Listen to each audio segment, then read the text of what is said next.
mucho, ¿no? Vale, o Siberia.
Good morning, ladies and gentlemen,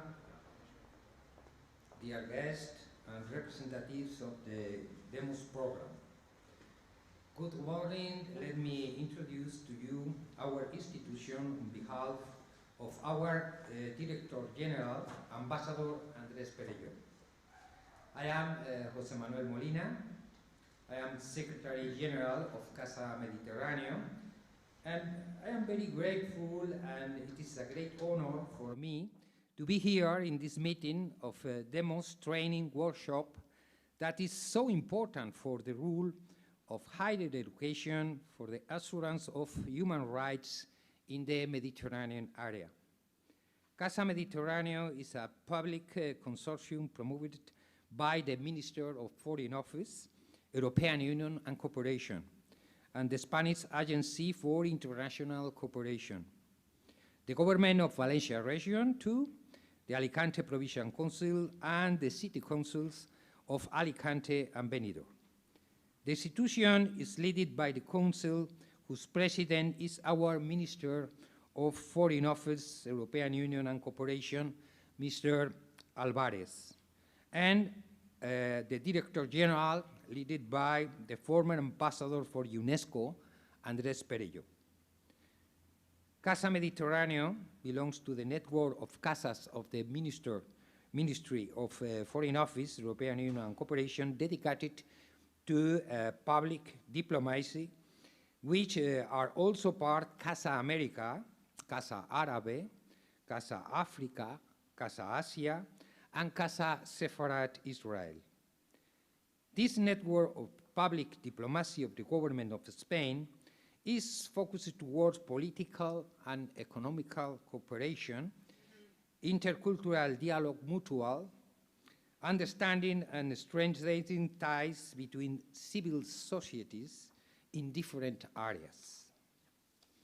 Euro-Mediterranean, of course. Relation between civil societies is the main objective of Casa Mediterráneo, and our priorities are dedicated to public diplomacy in the field of economic, political, cultural, academic, environmental, governance and cooperation affairs, and the defense of human rights. Through holding and hosting meetings between institutions and decision makers of the region, providing new alternatives and new concepts. The organization of forums like this, seminars and debates in outside of Spain has permitted the designation of strategic to collaborate and strengthen ties of friendship between the Mediterranean countries. Since 2009, Casa Mediterráneo has undertaken more than 3,000 events, reaching around 200,000 people in the Mediterranean. Casa Mediterráneo has signed agreements with different institutions, universities, agencies, and administration, and has hosted meetings with various groups, associations, organizations, and forums in which Mediterranean civil society has participated. Moreover, Casa Mediterráneo has organized conferences, exhibitions, films, and documentaries, cultural events such as a concert, dance, performance, and international contests in order to bring in people of both sides of the Mediterranean. Our mission, to contribute in creating an area of peace, security, and shared prosperity around the Mediterranean. To be a reference for the Spanish public diplomacy in our relation with other Mediterranean countries. To bring actual informative coverage of our other coastal countries to the Spanish public.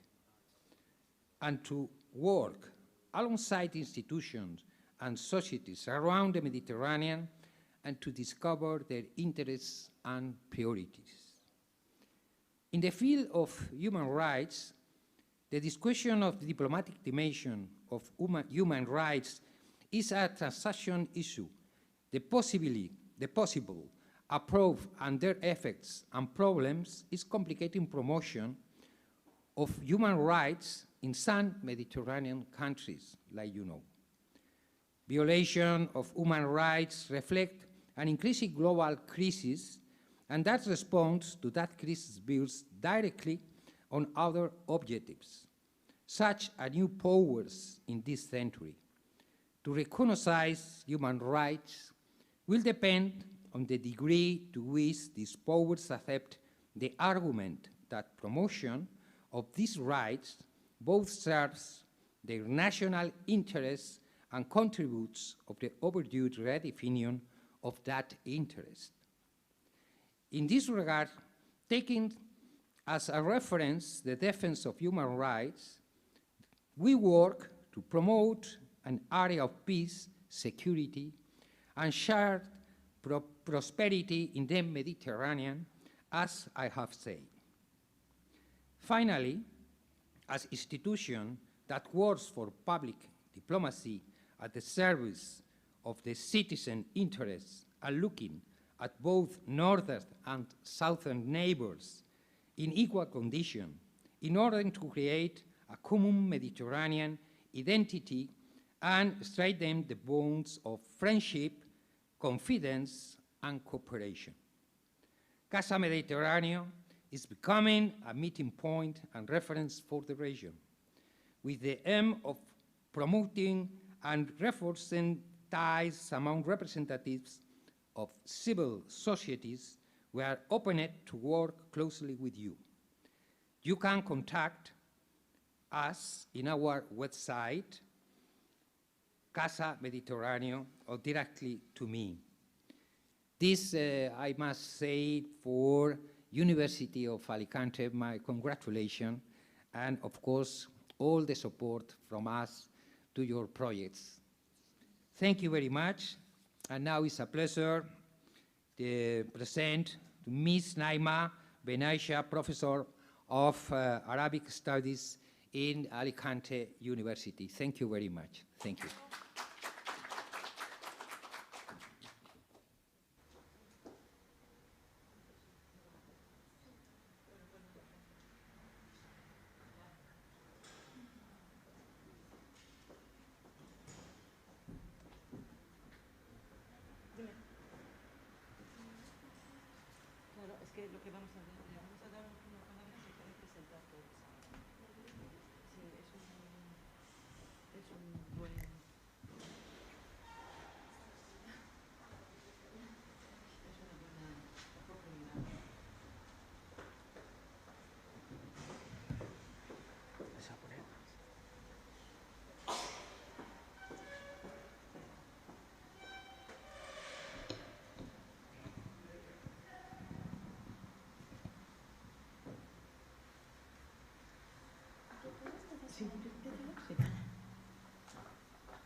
Okay, good morning. Buenos días. Salam alaikum. Okay, just Dutch. Sorry. How do you say good morning in Dutch? For a more. Sorry. Okay, so it's my great pleasure to be with you today in the scope of the DEMO project that aims at the creation of the master degree in democratic governance and human rights under the program Erasmus+, which is funded by the European Commission. I would like to thank Casa Mediterráneo for hosting us today, in particular, of course, the Director General, Andrés Perrillo, and the Secretary General, José Manuel Molina, for the very inspiring speech that you have provided us, and the responsible for Project Francisco. We have heard that Casa Mediterráneo is a network of houses on public diplomacy under the umbrella of the Foreign Ministry. It is quite a unique structure and a good practice that the Spanish government is creating to build bridges and create ties with other countries around the world. So my name is Carolina Madeleine, and I'm head of a project at the Oficina de Proyectos Institucionales.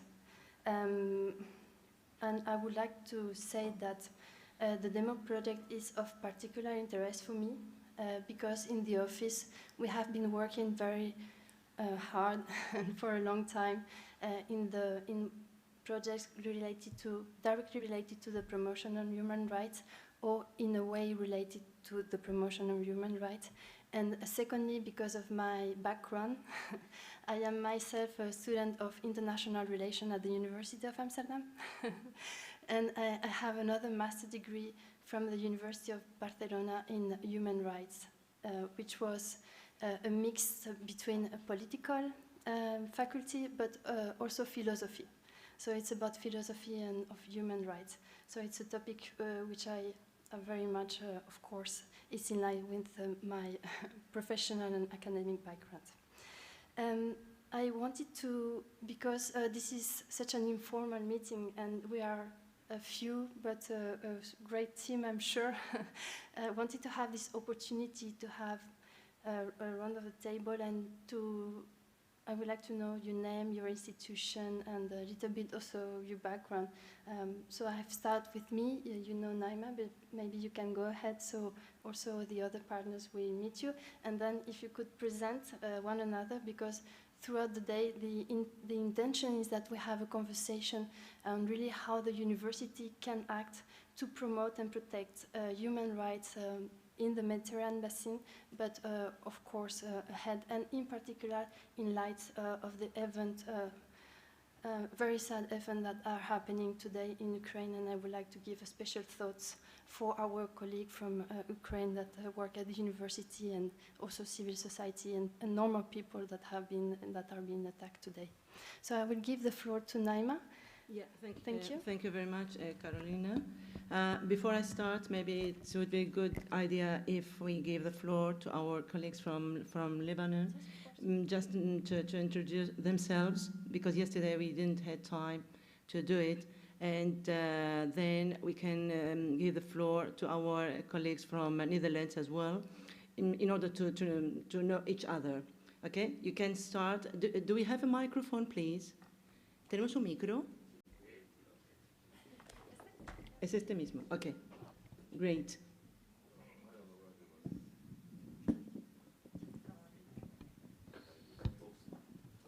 Thank you. Good morning. My name is Kamil Habib. I am the Dean of the Faculty of Law, Political and Administrative Sciences at the Lebanese University. أهلا وسهلا. Thank you. Good morning, Dr. Maridin Karam. I'm a professor of international law at the Law School Faculty of Law, Lebanese University. I'm also an international arbitrator accredited and the representative of the Foundation for the Culture of Peace, Madrid, in the Middle East and North Africa. Good morning, everyone. I am Roni Darazi. I am the Vice Rector for Cooperation and Internationalization at the Antonin University, and I'm a professor in computer and telecommunication engineering. Thank you.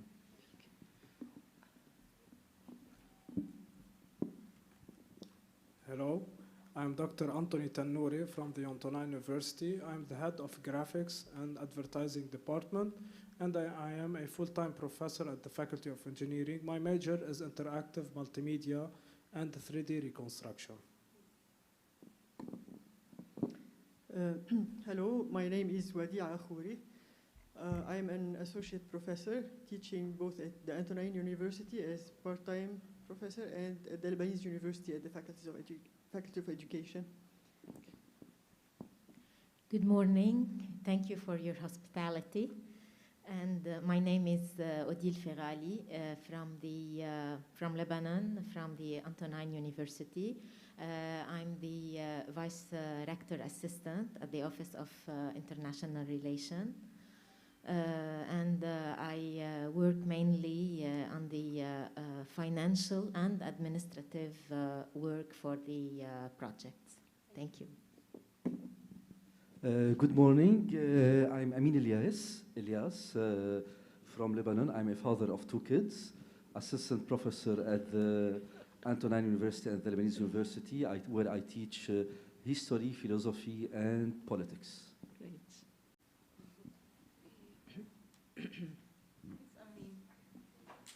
Good morning.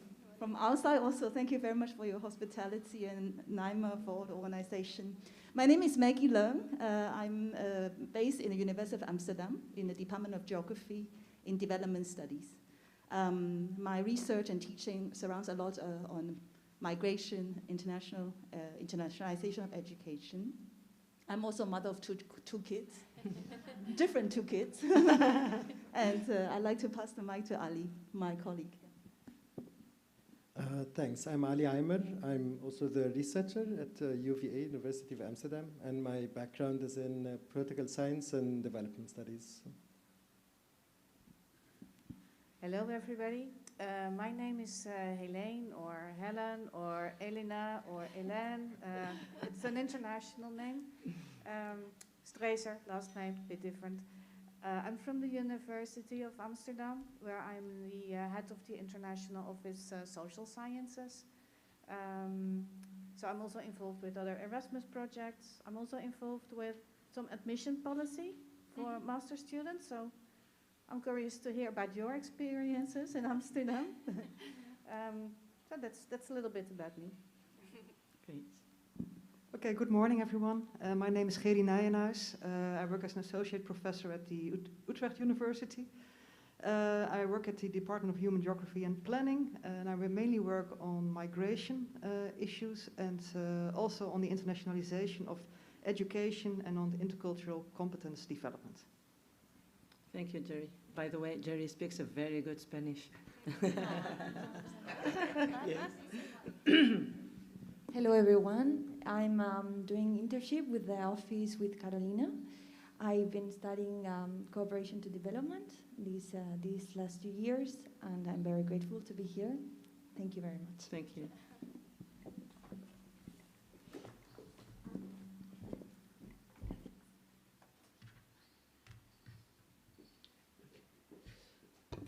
Okay, great. Thank you very much for everybody, and again, welcome to Alicante. And now, just let's move straight to our presentation today, this morning. And I would like to share with all of you, and really, it's really a pity that we cannot share this session today with our colleagues from Morocco and Tunisia. Really, we are, myself, I'm missing them, but I mean, we cannot do anything else anyway. So, yesterday, during the session given by Carmen Vives, if you remember her, she spoke about the unity she is directing right now, about equality. I would like to share with you as well today the unity that exists in our university, and it is about cooperation, international cooperation. I think it is very interesting that you can have an idea about this unity and how to take profit from it, and and to put it in this program, in this project, in DEMOS project, which is very important. It will be very practice. I will share with you all the links because I think it will be very interesting for you and especially for your students. Maybe they can be interested in applying for some scholarships. Our Unity offers to international students. So, in the field of international cooperation, the University of Alicante plans to support actions that promote sustainable development and social, cultural, and institutional progress in one side, but not only for the university community, but also and especially in less favored countries.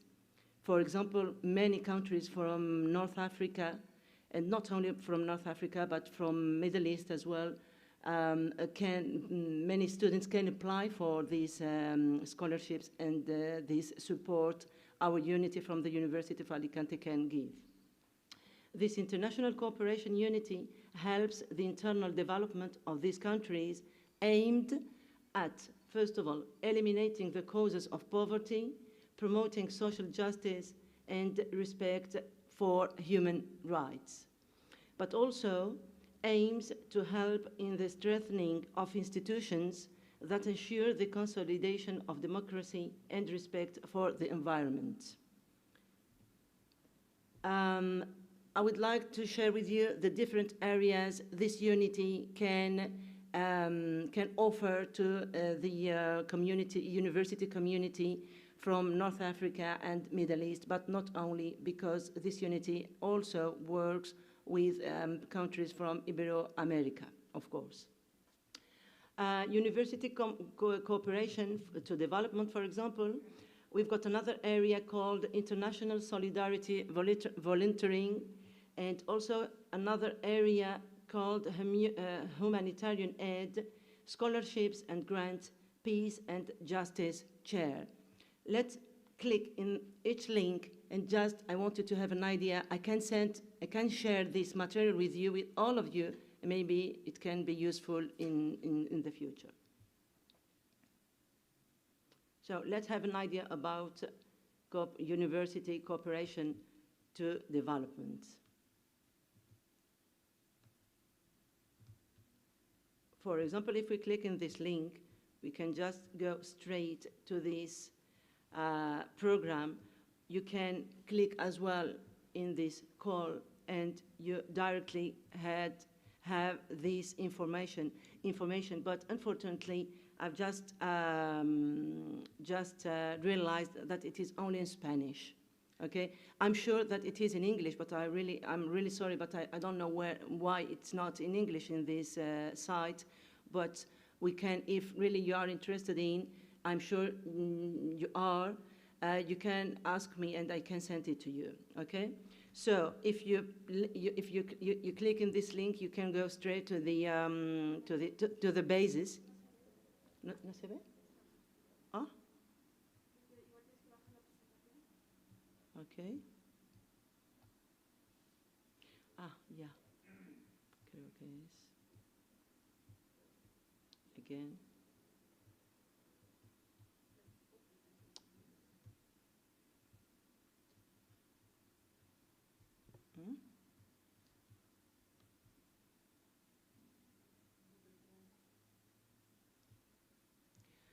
¿Algún técnico? Vale, que no sé por qué. No, esto no es este. Uf, se ha ido otra vez. Si tienes... Bueno, si lo puedes hacer tú. Es que no se ve esto. Mira, por ejemplo, yo cuando lo tengo ampliado, a ver, ¿dónde está esto? Aquí. Mira, yo cuando lo tengo ampliado, yo puedo pinchar aquí y directamente me lleva ese documento. Pero no se ve en la pantalla, esto. Esto no se ve en la pantalla. Que es un poco extraño. Entra otra vez a PowerPoint. Vale. Seguramente tendrás que salirte de la presentación. Claro, salgo de la presentación, pero... Ahora ya te puedes ir a otro. Pero es que no lo encuentro. Tienes que tener abajo. Es que no hay nada, por eso te digo. Baja la flecha, a ver si te aparece la barra. Nada. Así. Ah, vale, Y esto. ya te vas a... No está. Ahí está. Este. En internet. Vale, ok. Pero bueno, tendré que hacerlo cada vez que lo necesite. Okay. Ah, sí, ¿no se oía bien? Ok. Vale, gracias. Ah, vale, gracias. Okay. If really you're interested in, I can apply for it in English and I can send it to you. There are plenty of programs that can be very useful for your students who are interested in studying a master, for example, or PhD or doctorate as well in our university.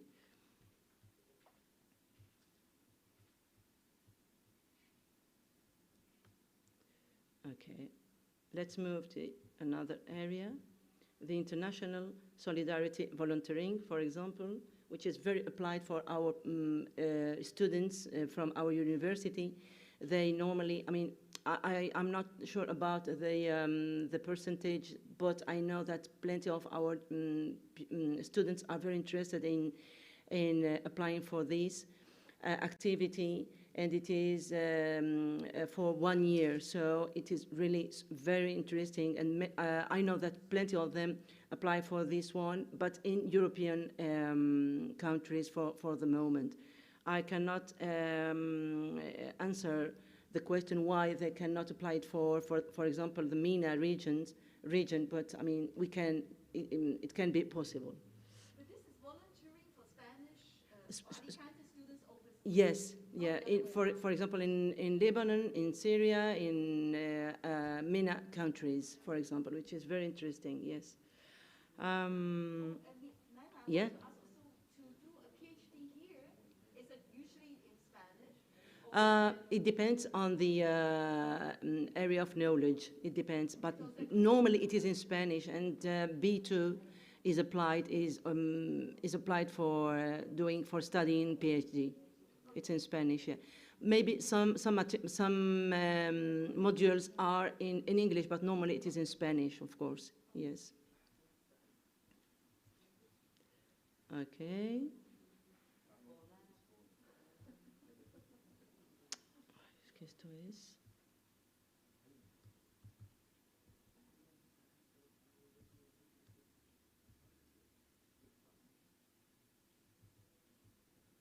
Es que para volver a ampliarlo.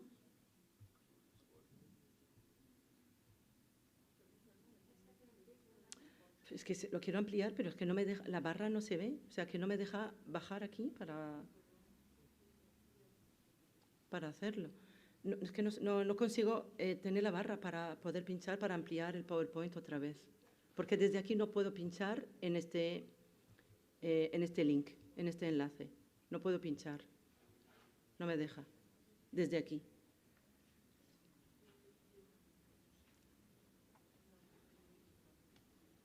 Que quiero la barra de aquí para poder ampliar el PowerPoint.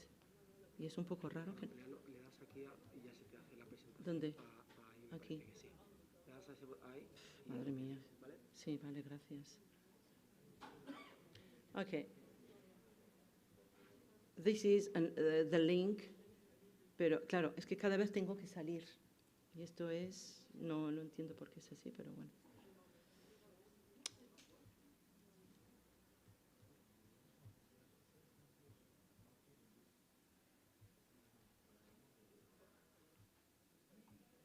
This is, let's put it in English.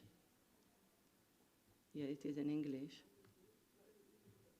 This is the practical guide for the students interested in applying for international volunteering, for example. Okay? You can just click here and you can have as many information as you need. So just let's move to the next link, which is the Humanitarian Ad.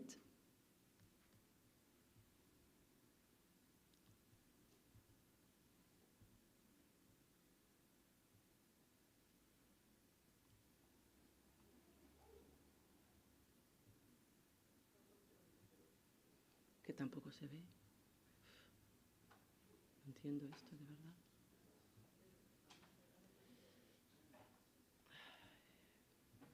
Sorry for that, but this is the link for the Humanitarian Ad.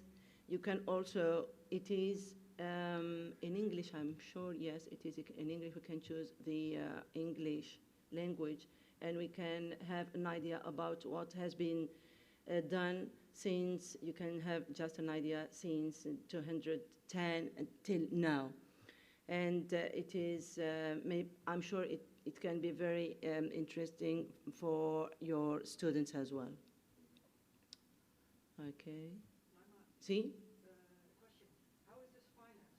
Does the board of the university reserve every year a special... Yes, yes, every year, yes. Mm-hmm. And regarding the scholarship grants and grants, this is the destination, the final destination is for really for foreign students from our university. This student doesn't need to be in Spain to apply for these scholarships or grants, so any student from any country can apply for it. This is really very important. Plenty, I know, many of the students are not aware about this possibility to apply for these scholarships and grants. Of course, the University of Alicante cannot offer hundreds or thousands of scholarships or grants, but there are many. Yes?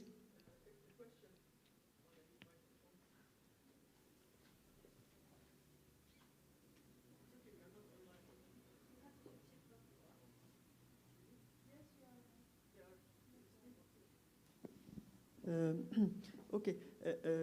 Regarding the international solidarity volunteering, because what we are doing cannot really be absorbed by the students unless they put it in practice. So this is really crucial. What about the idea of exchanging students, like a student from Spain comes to the MENA region and vice versa, and have a way to cover this, because we do have the concept of community service, and we do have many active NGOs who are already used to dealing with international students. So is this a possibility, you think? As far as I know, yes. But really, I'm really sorry, I cannot answer a lot of questions, but you can just write to this unity. I can give you the email, and you can just contact with them, and I'm sure they will give you all the information. They are, they are wishing to collaborate with MENA countries, as far as I know. So it is so very important that you can keep in touch with them. I can give you all the information. I mean, all the links, the email, and the contact person as well. Yeah, it is in English as well, but I don't know what I cannot. Okay, I know that you can have all this information regarding the scholarships and grants in English as well. Okay, just checked with it yesterday, and I'm sure it is in English. I don't know why today I cannot click on English, only in Espanol and Valencia. Okay, but I'm sure it is in English as well. I can check it. I could check it yesterday evening. Okay. Now let's move to the Peace and Justice Chair, which is another area where our unity of cooperation of the University of Alicante can offer as well.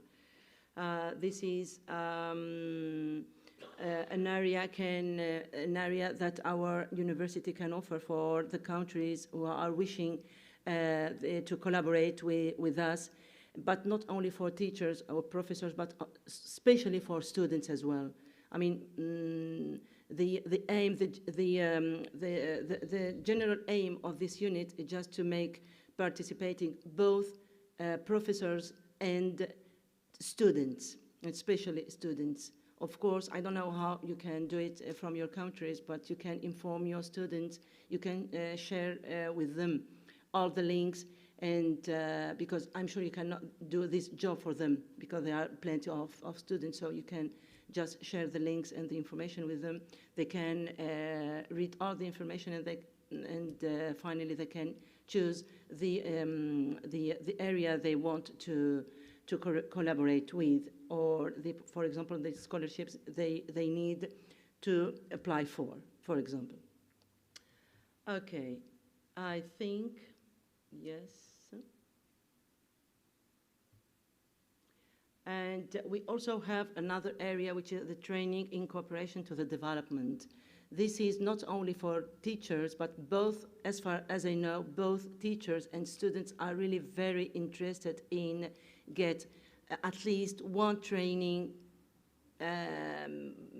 in their life, no? Just to get in touch with this area, which is very important in our university, and because we aim to cooperate with countries who need to get our support.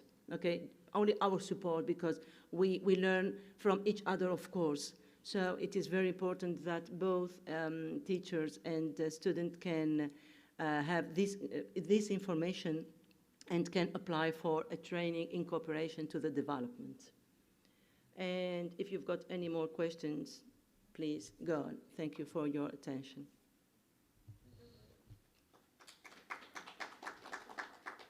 Naima, I'm very interested in the training. What is the content?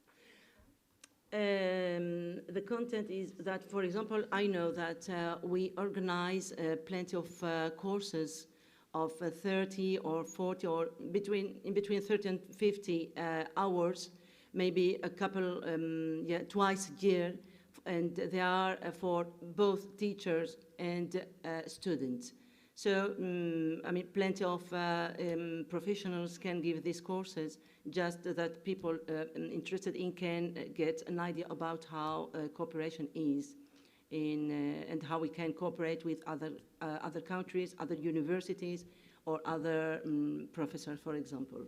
But this is not like part of a study. It is an extra No, it's an extra, training. yes. It's an extra training, yeah. All of this is an extra training, yes. Mm-hmm. We normally, all the professors in our university, not all of us, of course, but plenty of us are very interested in cooperation in this kind of training, because really we learn a lot when we apply for this kind of courses. Oops. Go ahead. Shall I? And then I will move. A quick question, Naima, because I was wondering what you see in the Netherlands, at Utrecht at least, that the attention for international partners shifted somewhat from, for instance, Latin America and Africa more towards Asia, and then in particular India, for instance, and China. Do you see, say, similar direction or process? Yes, of course, yeah, because this unit has got a lot of projects with countries from Latin America, of course. Okay. But I mean, maybe it's for the language, maybe it's because we use the Spanish, no. But I know that also they cooperate with North African countries. I don't know if you have an idea about if Lebanon at least cooperate in this case with our university. I don't know if you've got an idea about it. No.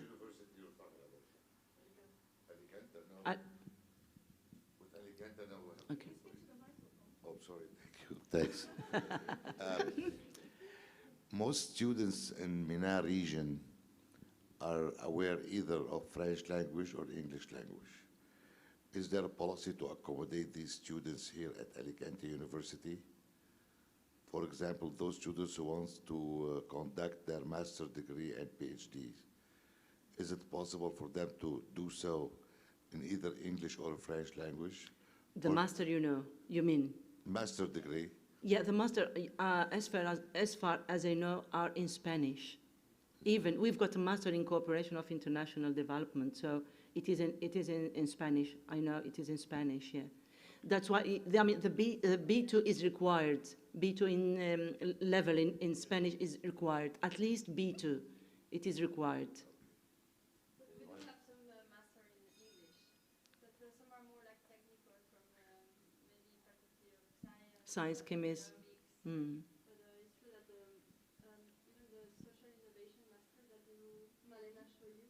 No, I'm talking about international Yesterday. law, human rights, something like this. Commercial law. Anyone?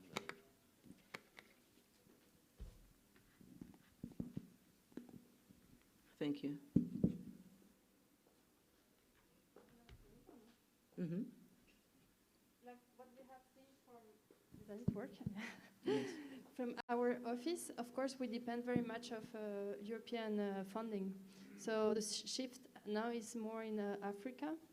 And so a lot of the budget for capacity building project, as you know, has been shifted to Africa, but sub-Saharan Africa in particular, to this undeveloped country and migration countries. So in our case, this year we have submitted 3 projects, one with Philippines and Vietnam, another one with Rwanda, and another one with Southwest Africa, Seychelles, Comores, and Madagascar. It's unfortunate, this shift, because we were very much used to work with the Naima region, and we have been working there. I mean, my first trip to a university there was in 2005, and we've been collaborating since in our office. So we hope the European Commission will open programs that will allow us to continue this collaboration.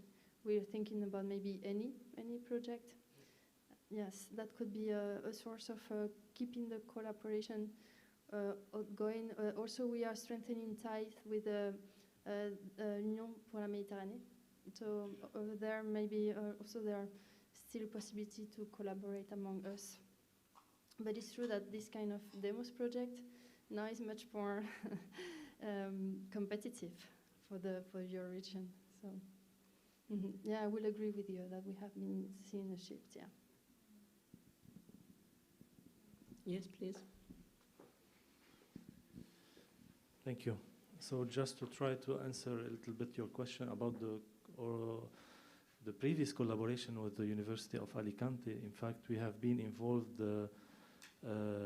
with the University of Alicante in the framework of 2 capacity building projects related to quality assurance for programs and for institutional quality assurance. So the project was TLQA plus TLQA, and then the second one was TLQA plus, a big consortium with partners from program countries in Germany, French, partners at the Higher Education Council. And these kind of collaboration had a lot of impact at the national level, since it was a structural project. So we look forward to have future collaboration in the framework of capacity building projects or other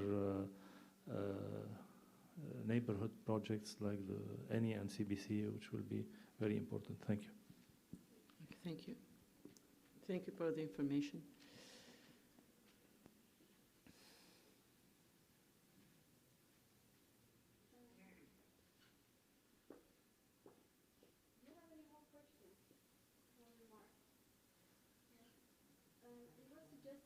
By one of you that we could take a picture, a group picture. So that would be nice to have it for the news. We love to.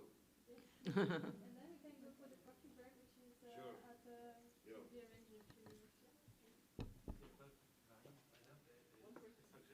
Yeah, of course. Yeah, please. If we may, so all the colleagues agreed if we can have more discussion about the master program related to social innovation, so the program that was presented by Milena. Okay. So in order to try to identify key elements related to the implementation, especially since we are going to implement the master in Lebanon jointly with the Lebanese University, okay, and not separately. So we want to identify the key elements we can use in order to know more about the student profile, how we can identify better the student profile, and we design the program. Okay, we can talk to Mario maybe. Yeah, I would call her to see if she's available tomorrow. again. If not, we can arrange something online as well. And Mhm. make sure that all the Christian relationship with the Yeah, even with the structure of the courses, and how many credits, and the thesis, and so on. Okay. I think it's a very well thought program. Okay. Yeah, okay. Mm-hmm.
Espérate, le pruebo Buenos ahora. días. Elena, buenos días, ¿me Hola, oyes?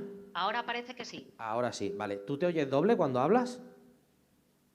A ver, buenos días. Estamos aquí desde Madrid participando en esta mesa redonda, Mediterráneo Hoy. Bien, ¿todo bien? ¿Cómo te ¿Se oyes? escucha bien? Nosotros bien, oímos, perfectamente, nosotros sí. oímos perfectamente. Lo que nos preocupaba era... Vale, yo también desde aquí. Sí, perfecto. Si os parece, voy a compartir pantalla Claro, para claro. ver si... Correcto. En esta media horita que están tomando el café los compañeros, aprovechamos y puedes probar chequear lo que necesites. En principio tienes permiso para compartir pantalla y todo. Efectivamente. ¿Bien? Perfecto. Perfecto. Vale. A ti se te verá más pequeñita, pero bueno, ya sabes cómo es Zoom, o sea que no hay sorpresa en ese aspecto. Vale. Bueno, Vale, muy bien. Pues pues nada, me conecto entonces Solo nos a -10. preocupaba que cuando tú hables no te escuches doble, era lo único que nos No, preocupaba. me escucho muy bien, o sea que no hay problema. Perfecto, perfecto. Muy bien, pues sí, con que estés a -10, -5 de nuevo reconectado, o si quieres, mira, más fácil, abajo donde tienes los dos botoncitos, que uno apaga la cámara y otro el micrófono, sí. Apagas los dos, el micrófono y el vídeo, y lo dejamos así, si te parece. Y así no tenemos que salirnos de la reunión, por si acaso, que a veces Zoom ya sabemos que puede fallar. Si te parece, lo dejamos así. Ahora mismo está muteada también de micrófono. Lo dejamos así, Vale. y a -5, si te parece, vuelves a conectar el micrófono y la cámara, ¿vale? Fenomenal. Pues venga, muchas gracias. Venga, perfecto. A ti, hasta ahora. Hasta luego.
Pero ella nos ve. Esos micrófonos están abiertos. Este es por si alguien del público lo que sea tenga que hablar con ella. Vale. Pero para hablar con ella, ¿qué hay que hacer? Hablar al micrófono. Si el compañero de audio tiene todo abierto, ¿está todo preparado? No, claro, para hablar con ella, ¿no? Por lo menos. Hola, Elena, ¿nos oyes? ¿Están abiertos los micrófonos? Hola, Elena, ¿nos oyes? ¿Nos oyes, Elena? Pero nosotros a ti no. No te oímos.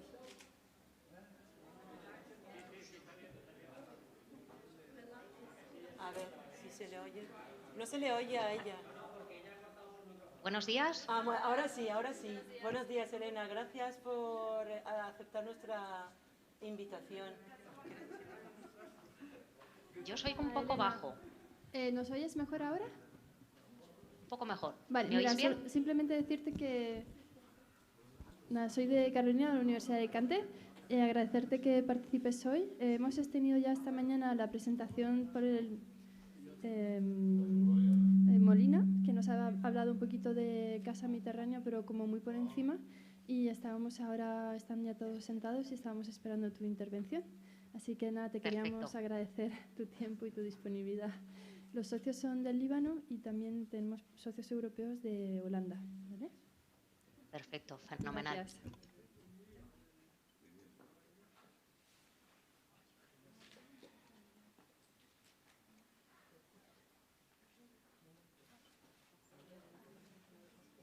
Good morning, everybody. My name is Elena González. I'm head of the Department of Cultural Cooperation and Promotion at the AECID, the Spanish Agency for International Cooperation, with its headquarters in Madrid. It is a great pleasure to have this opportunity to present the work of the Spanish cooperation today. My presentation will be focused on culture as a main tool for cooperation within countries. I will share the screen just to show you a PowerPoint.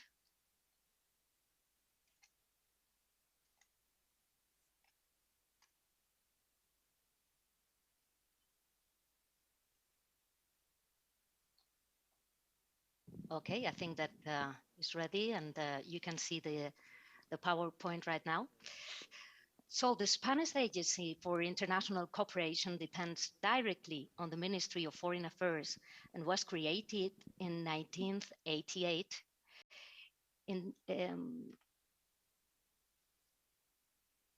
In this, well, the Spanish Agency of the Spanish of International Cooperation is the main body for the Spanish cooperation responsible for the management and implementation of the Spanish aid programs.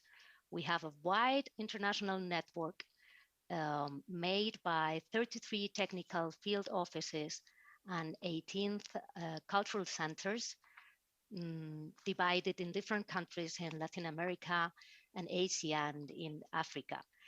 At the present, we are nearly 1,000 skilled professionals work permanently in the institution. We are around 450 professionals workers at the headquarters in Madrid, and around 550 professionals working on field. Here in this slide, you can see the structure of the Spanish agency that basically is divided in 4 directorates, 2 of them dedicated to geographical regions, one for Africa and Asia, and another one for Latin America and the Caribbean, another directorate for multilateral cooperation, and the directorate devoted to cultural and scientific relations, that is the one where my department is located. Since the adoption of the 2030 Agenda for Sustainable Development in 2015 at the United Nations by 193 member states, the Spanish cooperation assimilated the 17th Sustainable Development Goals as part of its mandate. As you know, the 2030 Agenda seeks to end poverty and hunger, realize human rights of all achieve gender equality, and ensure the lasting protection of the planet and its natural resources. Since the adoption of the 2030 Agenda at the Spanish Agency of Cooperation, we established 4 cross-cutting action lines that are the main pillars of the Spanish cooperation. All the directorates and the different sectors of the Spanish cooperation embody in their working dynamics these 3 action lines in a cross-cutting way. And maybe I can say that this is one of the success of the Spanish cooperation, to have incorporate these 4 action lines in a cross-cutting way. So these are the defense of human rights and the promotion of governance. The second is promoting women's rights and gender equality. The third one, promoting sustainable development. And the fourth, promoting cultural diversity. Regarding the sector of culture, I would like to stress that the Spanish cooperation was a pioneer in the inclusion of culture as a tool for development. In 2007, the agency created the Culture and Development Strategy and was the first international agency that wrote a document guidelines with this approach. Culture plays a major role in the context of international cooperation. It is also a perfect tool for acknowledge diversity and promote community participation in order to achieve more stable, cohesive, and inclusive societies. Moreover, culture can provide safe spaces which may pave the way to work in cooperation in other areas, promote the defense of human rights, and improving governance. The Spanish cooperation has worked in violence prevention and education towards a culture of peace in countries in conflict or with a high rate of insecurity. This has been achieved supporting and in triggering projects with civil society, as well as linking our action to local policies. Also, to this end, we have been very active regarding the recovery of public space for the community, promoting its appropriation and generating meeting and socializing places. The Spanish cooperation has been working for years to consolidate democratic processes from a cultural approach, promoting the participation and accompaniment of civil society. In this context, we encourage alliances with local actors, public, private, and from civil society also. So through the Directorate for Cultural and Scientific Relations, we carry out different programs in order to achieve these objectives. Well, this is an image of the strategy of culture and development. We have an English version of this publication that you can find it in our website if you are also interested. So the main programs that I would like to present you today are the Acerca program, that is a capacity building within the cultural sector, and the Heritage for Development program. Let's start with the Acerca program that was created in 2005. And as I said, it's a program devoted to the capacity building through the training of courses and workshops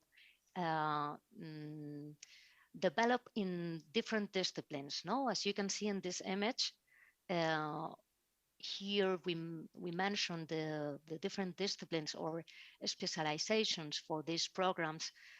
Most of them are focused in the heritage field, in the techniques of restoration and conservation of buildings.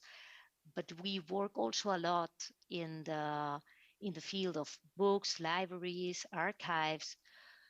During the last year, maybe during the last 10 years, we were focused also in the in workshop to develop abilities in cultural communication and different arts and crafts. We organize, for example, many workshops in Latin America and also in Africa for different collectives, for example, in photography or contemporary dance. And also we organize different workshops with the governments of the different countries in cultural policies. So these are some of the examples.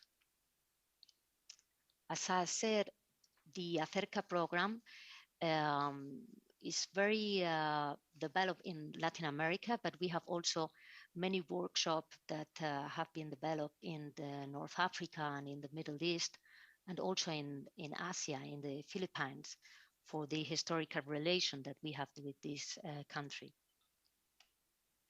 The other program that I would like to present you today is the program of Heritage for Development.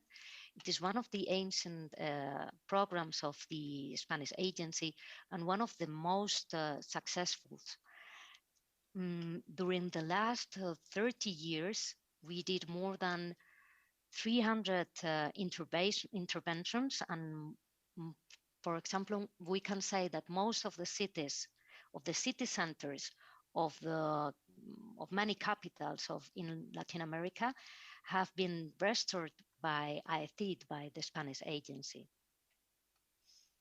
So the general objective of this program is contributing to communities' development through heritage promotion.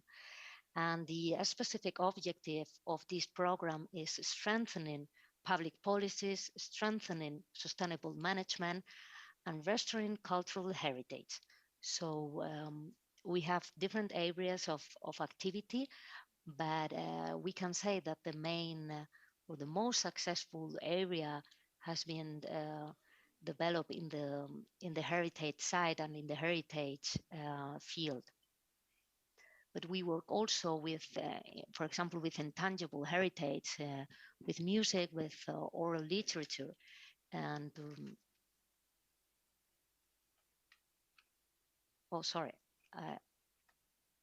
for example, we have this program have different scopes in culture, but also in economic, strengthening also of institutions through governance, or also a social scope,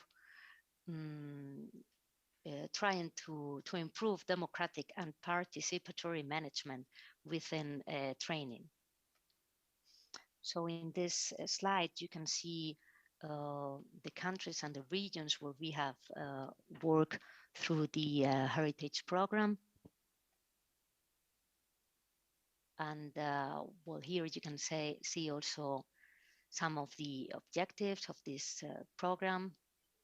This is an example of one project that we did a few years ago in the colonial Comayagua in Honduras to restore also the city center.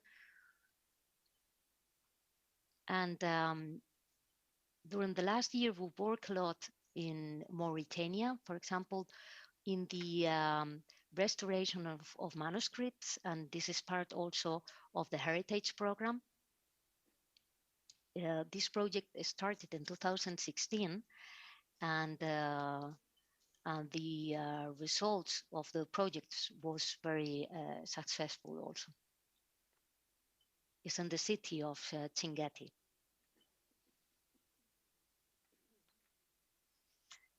We work also through the heritage program in preventing damage caused by cultural heritage, by natural disasters and armed conflict. So this is also another action line of this program. Well, here you can see some photos of a project that took place in the Philippines. And here are well, I selected some projects that we did a few years ago. For example, in Mali, the architectural assessment and installation of solar panels in the Great Mosque of Djenné. Well, in Tunisia, for example, the training workshop for museum guides.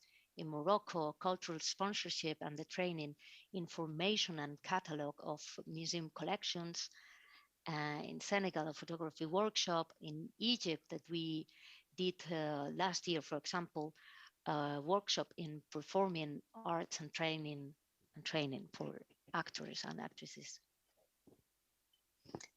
And I would like also to present you the Spanish Cultural Center networks that is a very unique program, I think, and also one of the main lines of action of the Spanish cooperation through the cultural Spanish centers. They are relevant spaces for the defense of human rights, freedom of speech, thought, and creativity. The ICID networks of cultural center is composed by 19 centers located in the capital cities of every Latin American country, excepting Colombia, Ecuador, Venezuela, and Cuba. There are also 2 cultural centers in Equatorial Guinea, the only Spanish-speaking country in Africa, as an official language, I mean. The concept of cooperation is progressively pushing aside theories that associate development exclusively with economic growth and emphasizing the decisive role of culture in people's freedom, rights, and abilities for development. Today, through the network of centers, ITID works on the land, defending the importance of culture as a driving force for change and social development. To this end, each center has a program that aims from its own reality and in line with local cultural agents to offer spaces for citizen participation and training, contributing in this way to social cohesion and to the fight against exclusion. Likewise, the center provides training and educational tools in the cultural sphere. They offer services. Well, this is, sorry, I forget to pass the next slide. This is the map where you can see where the Spanish cultural centers are located. So these 19th cultural centers, they offer services to the community where they are located, contribute to strengthening institution and to the support of specific fields like cultural diversity, gender and culture, childhood and youth, reading promotion, innovation, and placing value on heritage. Centers are meeting and citizenship promoting places. Here you can see the main aims of the cultural centers. And we can summarize the 3 main strategic lines of this center are promoting the culture as a development tool based on its consideration as a fundamental human right and as a key factor for development. The second one, promotion of cultural cooperation, promoting bilateral relations through the exchange of artists, intellectuals, and scientists on the implementation of the joint projects working at multilateral level and contributing to the strengthening of Latin American cultural space. And the third main strategic line will be the promotion of Spanish arts and culture. So here I collect some images just to show you some of the spaces of these cultural centers, just to make you to show you some photos. They are provided with exhibitions, galleries. They have media lab for radios also. Of course, auditoriums, because many roundtables and lectures take place in these 18th cultural centers. This is the media library of one of, I think this is in Montevideo in Uruguay. So this is the presentation of the Spanish Cultural Center networks that has that nothing to do with the Mediterranean region that is your specialization, but I think that is very interesting, this model of the Spanish Cultural Center as a spaces to defend the human rights and the freedom of speech.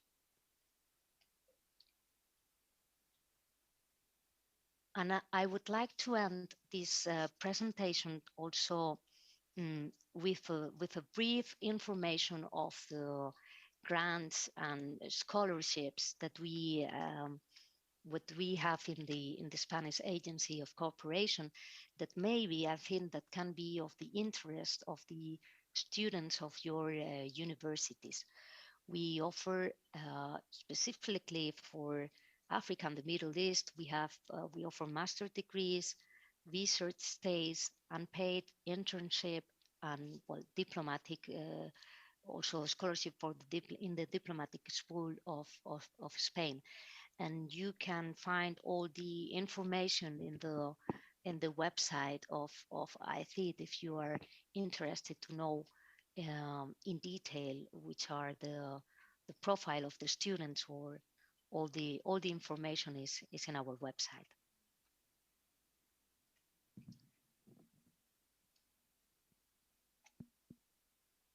So thank you very much for your attention, and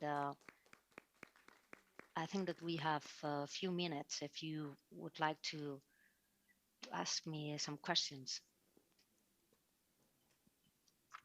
Yes.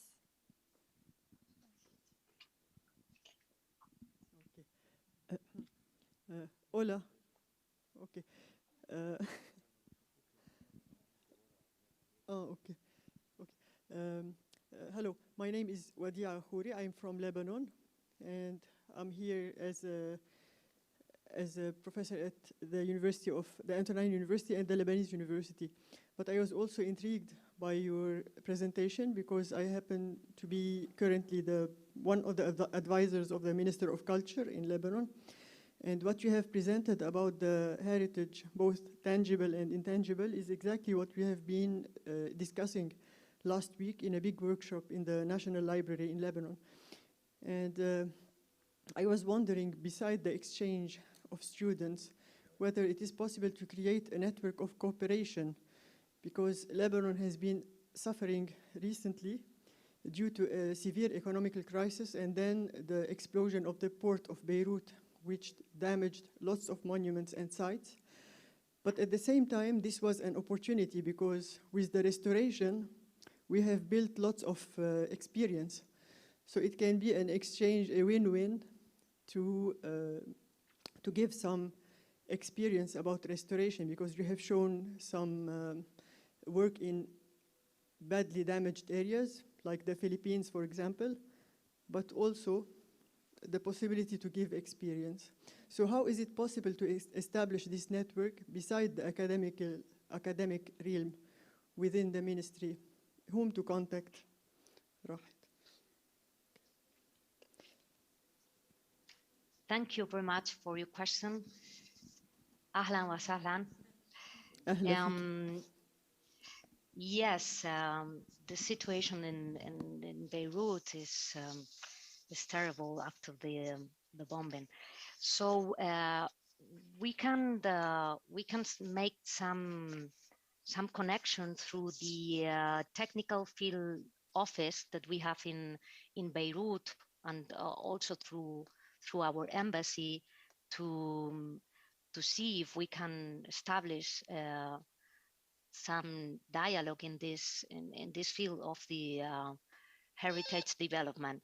So maybe the best way to connect is through our technical field office that is located in Beirut, and is the offices that the Spanish Agency of Cooperation has in the different countries, and are the one who make the evaluation on the sorry, my telephone is and they can contact and make some connection with the Ministry of Culture of Lebanon.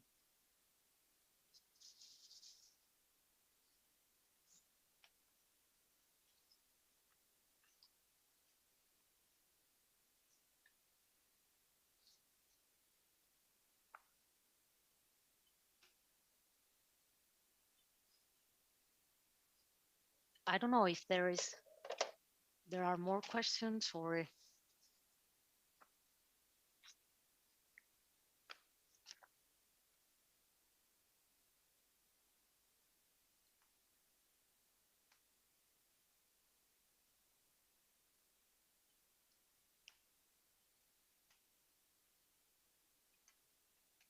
So we don't have any more questions, but we want to thank you very much for this very explicative presentation, and it was very informative. Thank you very much for your time and for being with us today.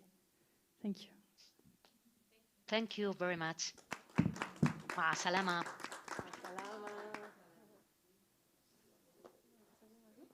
Sí, ahora que vas tú con Ali y los dos que se lo hay dos o tres que quieren subir contigo a la mesa redonda, ¿vale?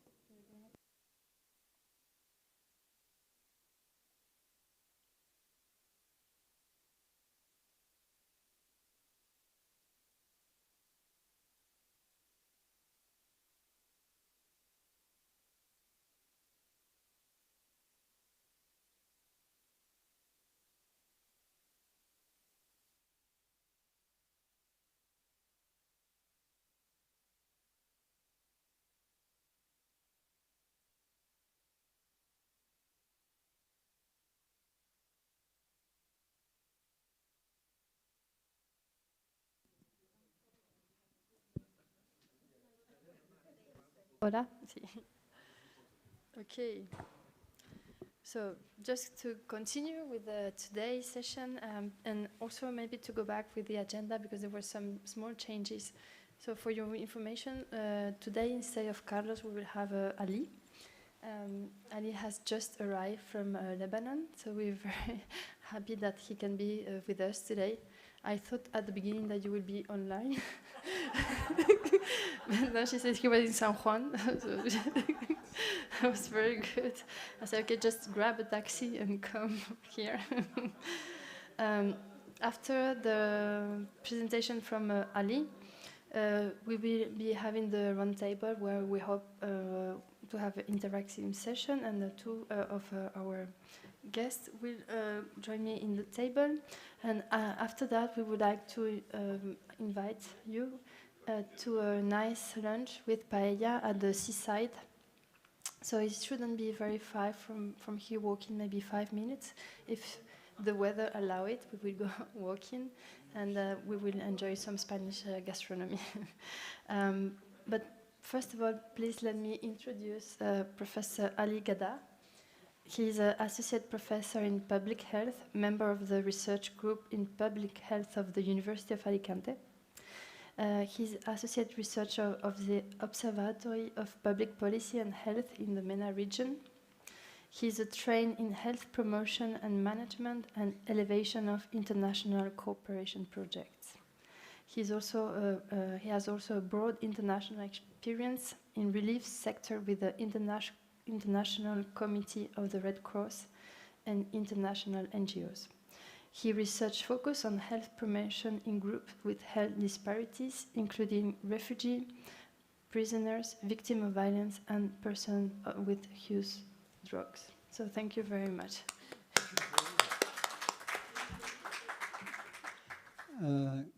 Good morning, marhaba.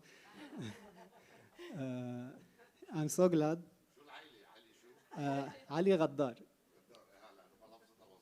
Gada. غدار بالغاد. It's a pleasure to be here in such a short time and such notice, but I'm really grateful for the invitation and collaborate, looking forward to know you and collaborate with you hopefully in the future. My name is Ali Gada, Ghaddar in Arabic, and surprisingly I'm so glad to see my compatriots from Lebanon. I really did not know that so much participants from Lebanon. Yes, I knew something Mediterranean, but so much Lebanese in Alicante. It's first time I see so much. It's a pleasure. Yes. So really, thank you for the opportunity. After the nice introduction of Carolina, I would like to tell you that I just arrived at Alicante. I studied here first my PhD in public health in 2010, and I've been working in the MENA region, mainly in Lebanon, after 2010 till now, in the Observatory of Public Policies and Health, doing research in public health. Very recently, a few days ago, I arrived to Alicante again to join the Department of Public Health as member of research, associate research in public health, and at the Observatory of Public Policies and Health in the MENA region. My research will be focused in the MENA region. I did not prepare a presentation, so sorry, but I will do like an informal talk to share my experience during these years, and to focus, as the roundtable recommended, to focus on the role of university in the protection of human rights and the importance of civil society organizations in this domain. In my work, in my experience, we did many cooperation projects and health promotion in different countries in the MENA region, in Lebanon mainly, in Syria and in Egypt. My work was mainly in the populations with vulnerable populations or with health disparities, mainly with refugees. We did several projects with refugees and with the person who used drugs, among others. So I will try to explain about this experience. What is health promotion? Maybe for those who are not familiar, it is the process of enabling people to gain control over their health. Like not using the top-down approach, but the bottom-up approach, like to understand the real needs of the people, mainly the vulnerable people, and to know what they really need and to enable them to get their needs, especially when the government is not supporting or unable to support the needs of this population. And in this domain, we do many interventions to help or to enable these people with health disparities to gain control over their health. We gather evidence about what could be a very effective intervention, and then we try to do cooperation projects in order to allow them to gain control. We do many research in both quantitative and qualitative methods, like doing interviews, focus group discussions, and also doing surveys. And here is the importance of university students doing research, a master's or PhD. They can do their research projects in understanding the real needs of the populations and to get evidence-based interventions about the needs. To explain mainly the context of the MENA region, maybe you cannot generalize, but in the countries where I worked for, in Lebanon mainly, and in many other countries in the MENA, the government, let's say, in many times is impotent or not able to give the services needed, the basic welfare services, mainly health and education. So the citizens themselves, they have to do these services themselves. This is the context. No support from the government in Lebanon and many other MENA countries. The lack of policies to protect the population as a whole, and mainly the vulnerable populations like refugees. There are no policies or no programs to protect these populations and the drug users as well. And also, there is a stigma. The stigma that vulnerable people are regarded as inferior. If a person is using drugs, for example, they do not look at them as if they are suffering from a health problem, but as if they are criminals, exactly. And the laws and the policies also do not support, and they also penalize and not help these people, whether drug user, person who uses drugs, whether, let's say, refugees, or prisoners. I also work with prisoners. So the policy, we have no policies to support these vulnerable populations. This is the context. And let me first explain a little bit of one project we did in Lebanon, collaborating with Minara. I don't know if you heard about Minara in Lebanon. Minara, the Middle East North African Association for Harm Reduction. This network has more than 10 partners in different MENA regions, MENA countries, and all of these are civil society organizations working for the protection of the persons who use drugs using the approach of harm reduction. Harm reduction is mainly to the process of reducing the harms of persons who use drugs, not like trying to treat them, but to do some policies and practices that reduce the harms of the drug use, and to help them cope with their lives and live normally and equally like other persons. It has mainly two approaches: the needle syringe program, like sharing reducing the harms of sharing needles, because persons who use drugs, intravenous drugs, they get some serious harms of getting infection from blood-borne viruses. And so many NGOs in Lebanon, like SIDC and SCOON, they do programs on the ground to distribute clean syringes and needles for those persons who use drugs. They really cannot stop immediately, but they need to help them step by step cope with their problems. So in a way, that reduce the harms. And of course, with the lack of government support and with the view of drug users as criminals, we did several research programs in the university, and two students did their masters in this harm reduction evaluation. One project was the evaluation of opioid substitution therapy by SCOON at an NGO in Lebanon named SCOON. We studied the evidence whether this program is effective for the improvement of the health, mental health and physical health, and also social well-being of these persons. We found out in this research that the program was effective and people improved their social well-being, less imprisonment, more social interaction, better physical and mental health. And similar research was done in other countries in the MENA region. Another project in harm reduction was done in Egypt with a partner NGO about the needle syringe exchange program, how drug users had about the access of drug users to get clean syringes from the community. Maybe in Europe, there is no problem to get a clean syringe for a drug user. They distribute them normally and the law supports it. But in countries in the MENA region, it is a problem. We found out with interviews of many drug users that they really have a problem to get a clean syringe. They share syringes because they cannot find a clean one. Some NGOs are facing many challenges to distribute these needles.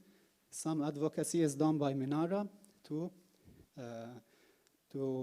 create health policies that support the distribution of needles, and some laws are being drafted and will be approved. And we found out, for example, in this program in Egypt, that drug users use the syringe many times. They leave it on the balcony or they leave it on the street in order to use it again and again, and then they get infections and serious complications, or they share among each others for the lack of access. We found differences by gender, differences by social groups, by different races. So it's really a big problem. And based on this, we do evidence-based approach with the governments to recommend changing or doing policies to support the harm reduction approach. Another domain we are working with is mainly in Lebanon and Syria is the refugees. Together with partnership with AMIL Association, AMIL International Association in Lebanon, they work with the Syrian, mainly Syrian refugees in Lebanon, there are more than 1 million registered Syrian refugees in Lebanon, but the numbers are much higher because many are unregistered. So these refugees also face many challenges to survive, the basic welfares, and our research was on the access of health services to these Syrian refugees, mainly in the domain of testing and vaccination for COVID-19. We got some fund from WHO to implement this research, and we found out that really refugees do not do testing unless they are obliged to do it for traveling or for entering the hospital, but usually they are not convinced. We found out some social variables that affect this decision, like the conspiracy theories that are very widely spread in Lebanon about the conspiracy of behind COVID-19 and why people do not do the test and the vaccine. And among Syrian refugees, this was also very evident. And the results are not yet published, but they will be, hopefully.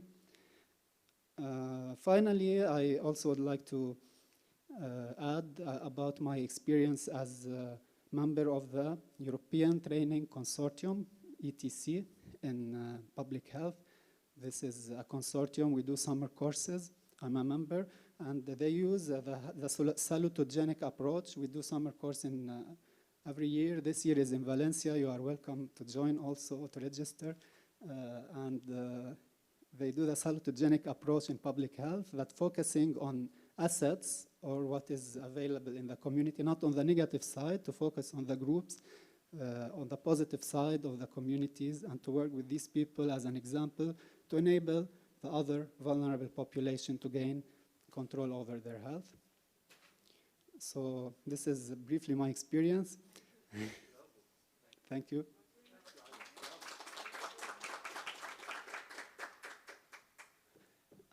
So any questions? Let's open the discussion. I have a question for you. Yes.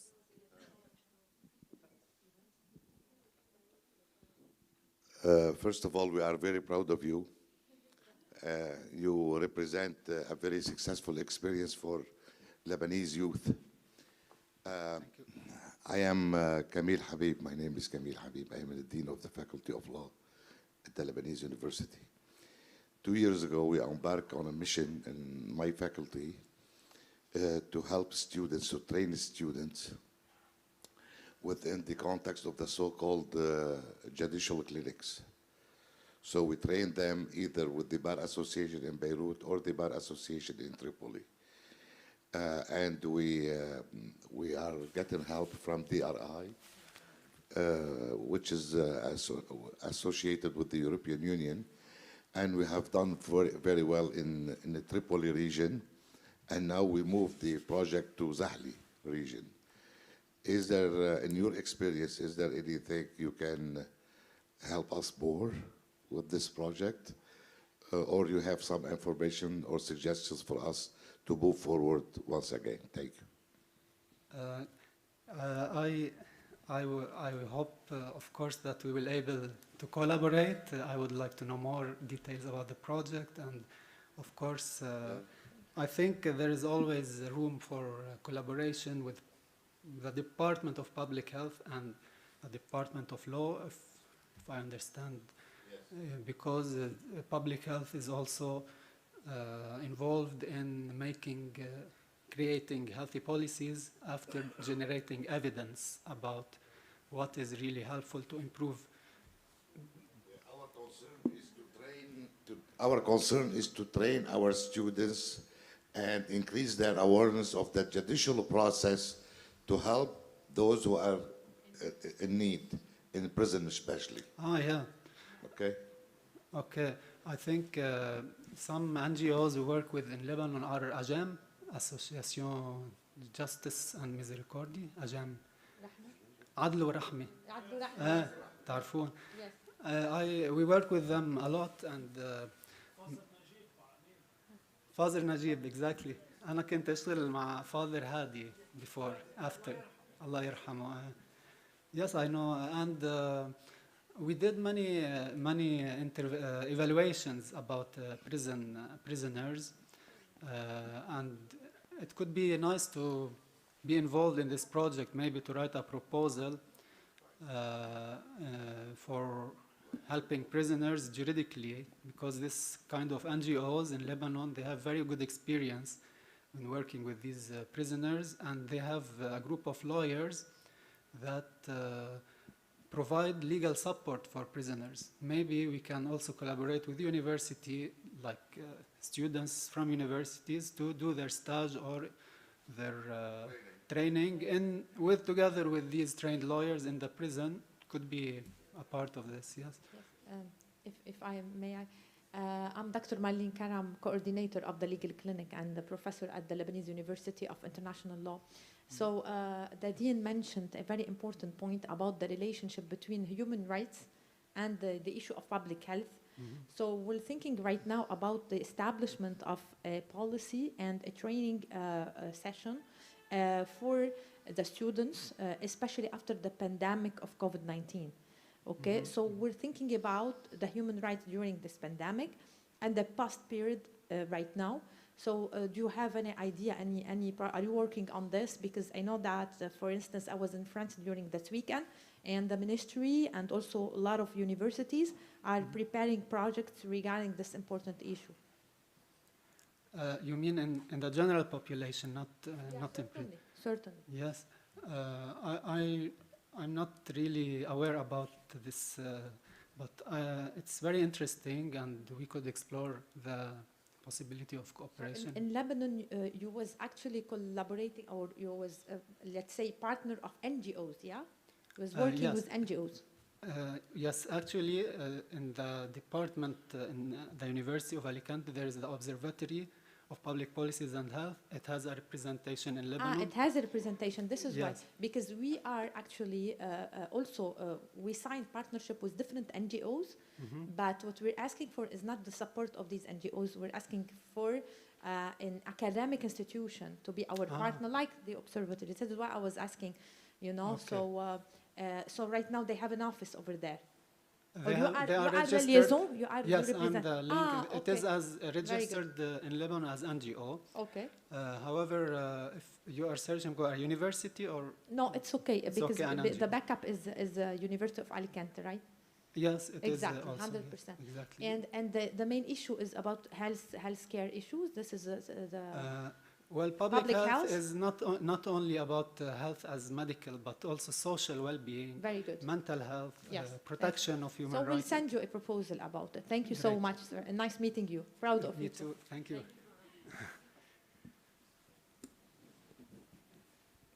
Thank you, Ali. I think you're doing really important work. And my name is Maggie Leung. I didn't meet you just now. I'm based in University of Amsterdam, and so learning a lot from you.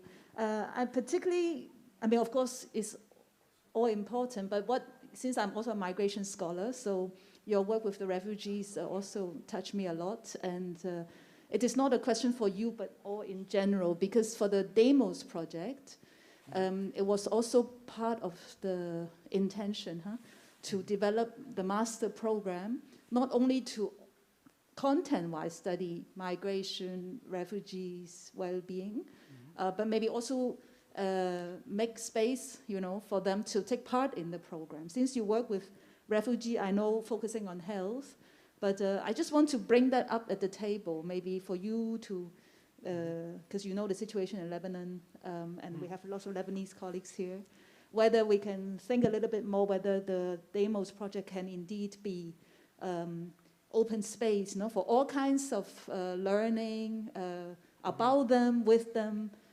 It would be nice if we can move into that direction to talk a little bit more. Thank you. Yep.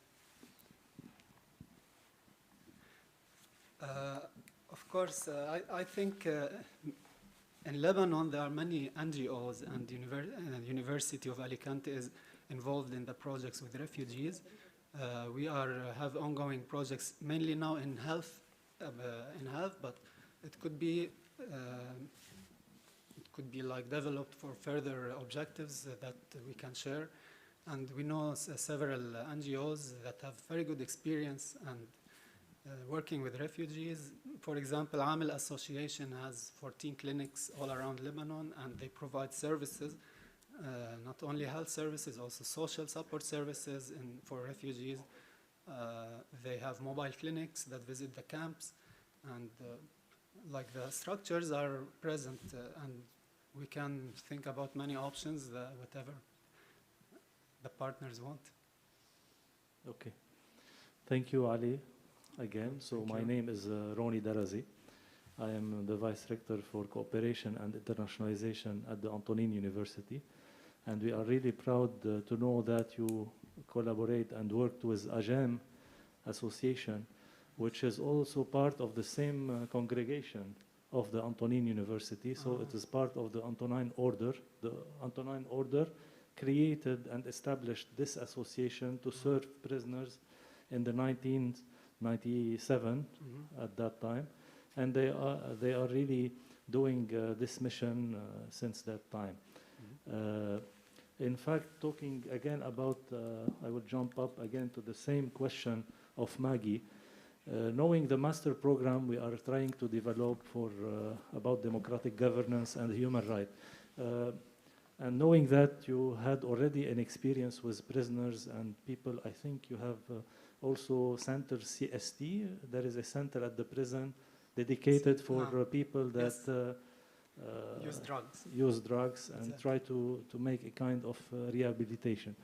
To which level do you think we can address part of this program, this master program, to these people in order to help them not only to recover from their addiction to drugs, but rather to tell them more about their rights and to promote diversity, to promote human rights, and so they can reintegrate their normal life after they're out of prison. Thank you. Yes, I think that there are many opportunities in this domain. AGEM was doing a lot of work with families of prisoners, like supporting the families while the members are in prison, and also helping the prisoners to training them to integrate after their release, because many prisoners they tell you that we do not want to go out because they are afraid, or they are used to the life in prison, afraid from society with all the stigma, with all the unsupportive policies, because in MENA region, for our colleagues from Netherlands to explain, if the prisoner is out, he will be regarded as inferior, and he is almost no one will accept him or her to work, because knowing that he or she has unclean record, penal record. So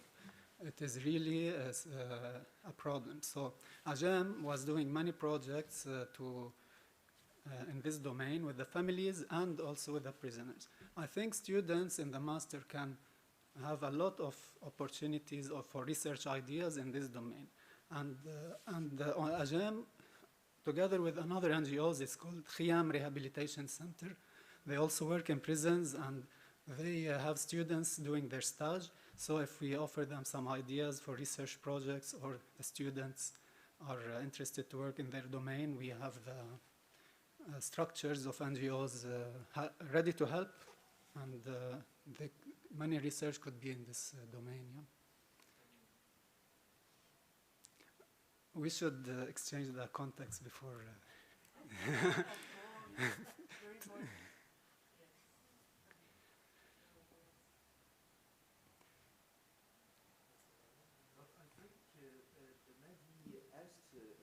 I think Maggie deserves a. Heck, maybe we could help each other, Ali, or Yes. us as Lebanese to answer your question, Maggie. To be frank, we are here to be frank, to talk franchement. The majority of the Syrian refugees are coming from a very, very difficult conditions from Syria. Okay, they are coming with a very big ressentiment against their regime and against each other in Syria. And they are in Lebanon now, with always this ressentiment. And with a background of so ideological from a religious view. So they are religiously, they are so conservative. Many of them, they haven't heard anything about human rights, anything about democracy, anything about equality, anything about human rights, anything about freedom of religion, anything about diversity. So they are, you can't, and this is our main problem with the European, and I'm sorry to say it, but we have to say it. You are the European Union, is it, and the United Nations even, all their concern is how to make them stay there. We don't want them in Europe. We will take 1.4, 1.5% of them, and let's let them in Lebanon, in Turkey, in Jordan, in the camps in Syria, and even let's fight each other. They don't. No one is caring about neither those refugees to ameliorate, to improve their way of living, their lives, their conditions, their system of thinking, even system of thoughts. They are living in the Middle Ages. They are living in the Middle Ages. Our populations are living in the Middle Ages. Okay? So when you talk with them about the human rights, they know nothing about this. So how we could, 90%, 95% of those refugees are like this. So they won't care about any master related to democracy and human rights. Of course, we have some individuals, Syrians or Palestinians, they are aware about this. But the majority of refugees who are in Lebanon or in Jordan, they are living in camps or how the conditions is really, the reality there is catastrophic. It's catastrophic. So, and I think they are the victims, of course, and we are, us Lebanese and Jordanians, and we are victims. For example, our population is, the Lebanese population is 5 million. It's about 5, we are 5 million Lebanese. From those 5 million, we have 1 million Lebanese who is outside of Lebanon. So we are 4.5 million in Lebanon. And we have 2 million, approximately, we have 2 million refugees, Syrian and Palestinian. We have Palestinians also in Lebanon.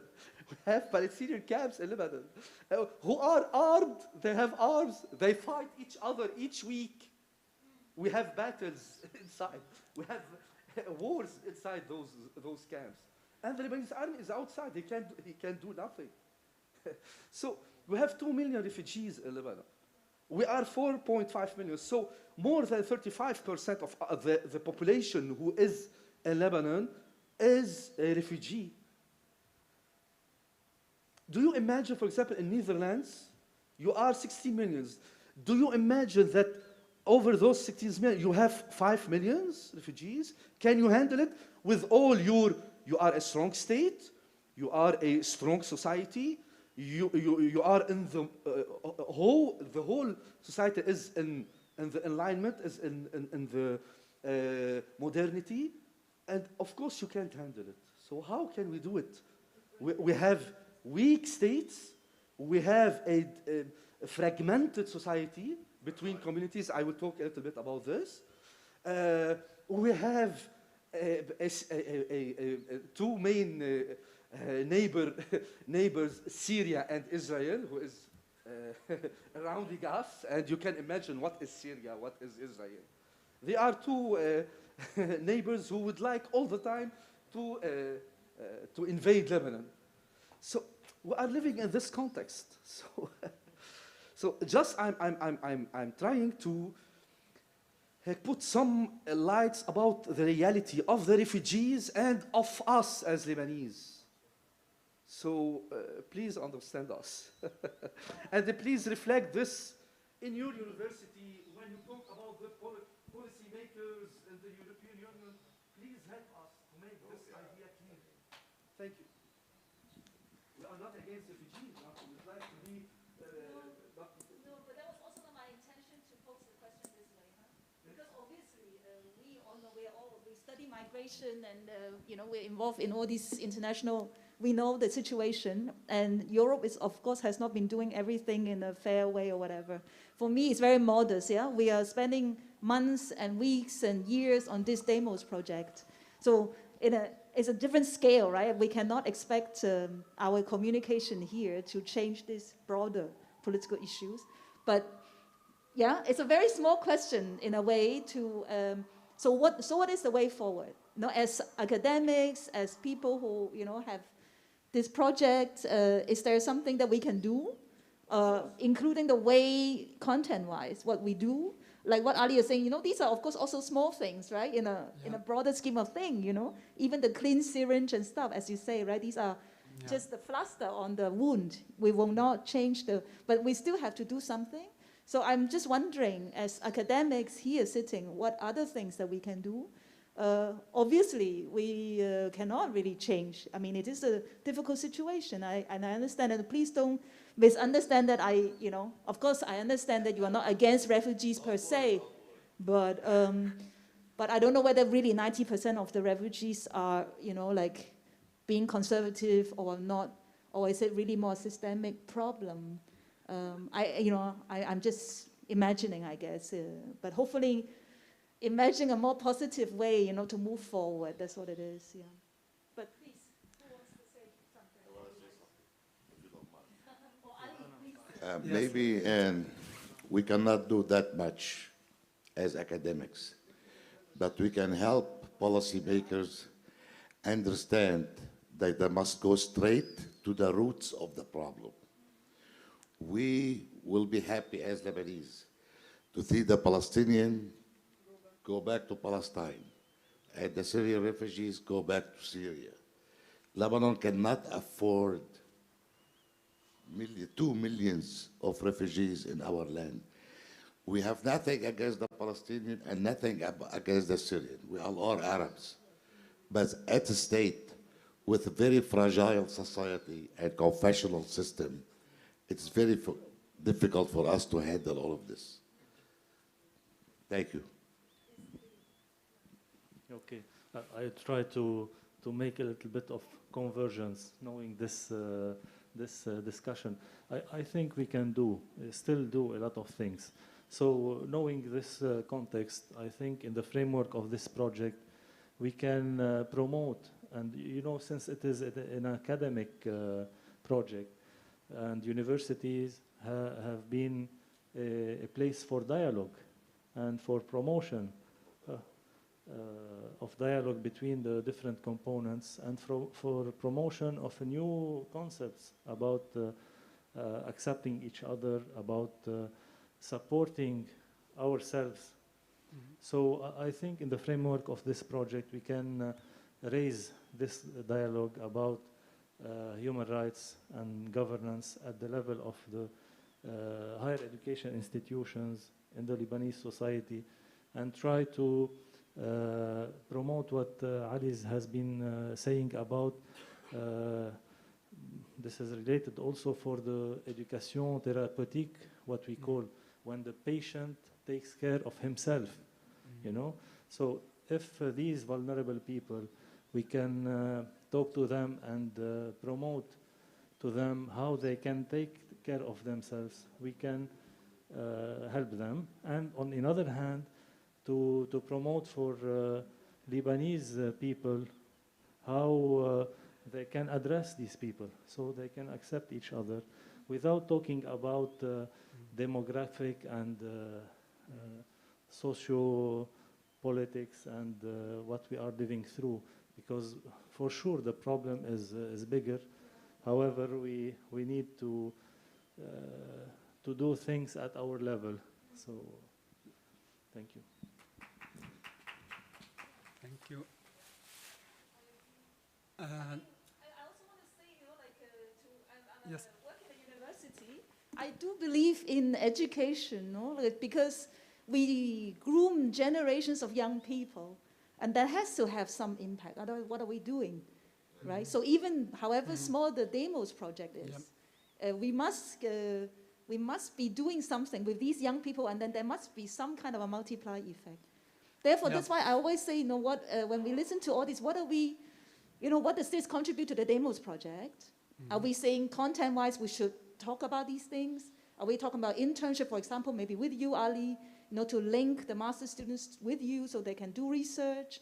So in that sense, more concretely think about, no matter how small it is, right? Otherwise, it's the effort kind of wasted, right? If we don't make it concrete into the program. I think that's my wish, to get more concrete about these things. I agree with you that something should be done, even if it's very small. Of course, what my colleagues have explained, it describes very well the context, maybe to understand the context before doing any kind of project. It is true that the host community in Lebanon and other MENA countries are suffering a lot from the presence, the burden of economic burden maybe, and the social welfare services depletion from the presence of refugees.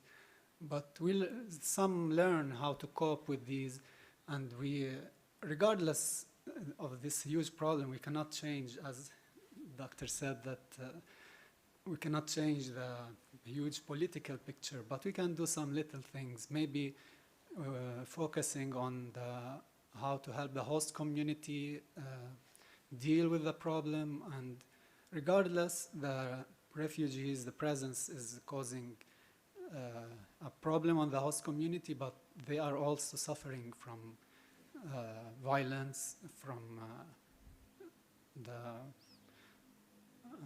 abuse, and there are something to be done. Many of them are born in Lebanon, since many years. Many refugees are 20 years old and they were born in Lebanon, but still they are not Lebanese, and they are considered refugees.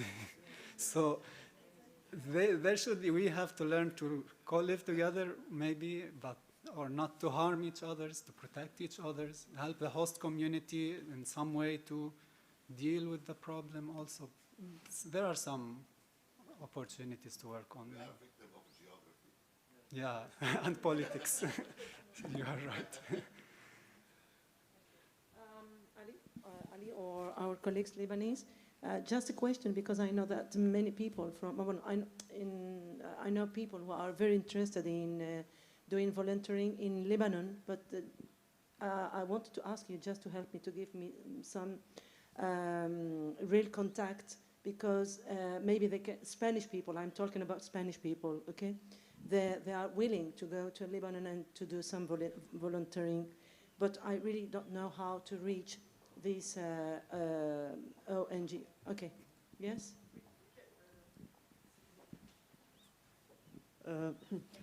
It's easy to establish these networks because, especially after the blast, so many people came and the networking with the existing NGOs started. We only have to organize it more through universities, because we also have the community service program that we launched about maybe from 2008, but it became really institutional in 2016.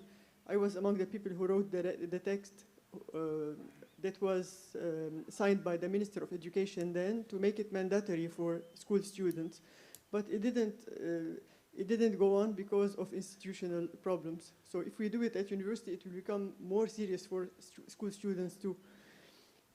So yeah, we can continue through the university, and yeah.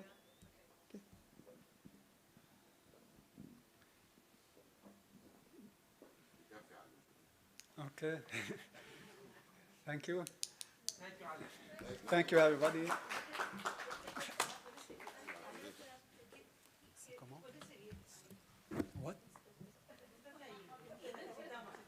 Sí, sí, sí. Estoy aquí. Vale. صديقة بنتين وناشطة جدا بالمجتمع سحر الدار تعرفها؟ سحر تعرف على سحر؟ والعون نفس المنطقة من الغزير صح هي بعرفها بدي جوزها بالحكي بس بكفي احسن ما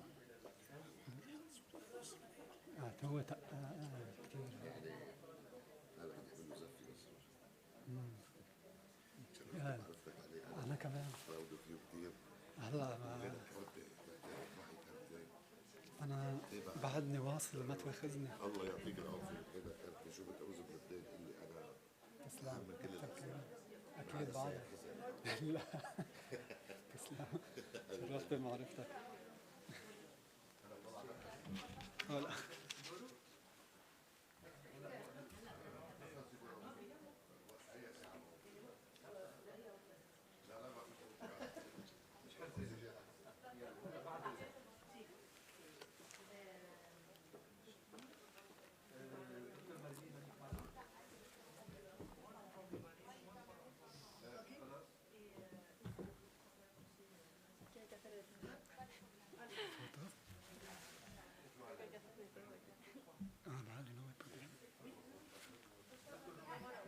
Eso se apaga aquí, ¿no?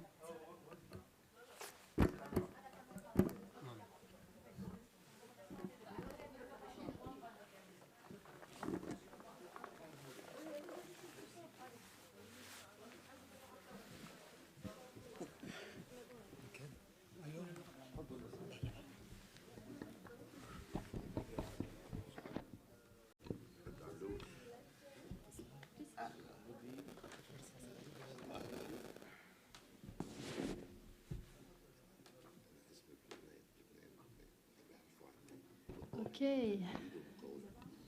How are you? Doing good? Good, good. I'm a bit cold. I'm a little bit. It's cold, yeah. I'm happy I have this. No, it's okay. I'm fine, thank you. But thank you. Okay, so yes.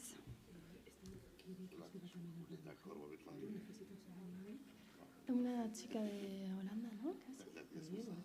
Yo creo que sí. No, ponemos una silla más. Sí.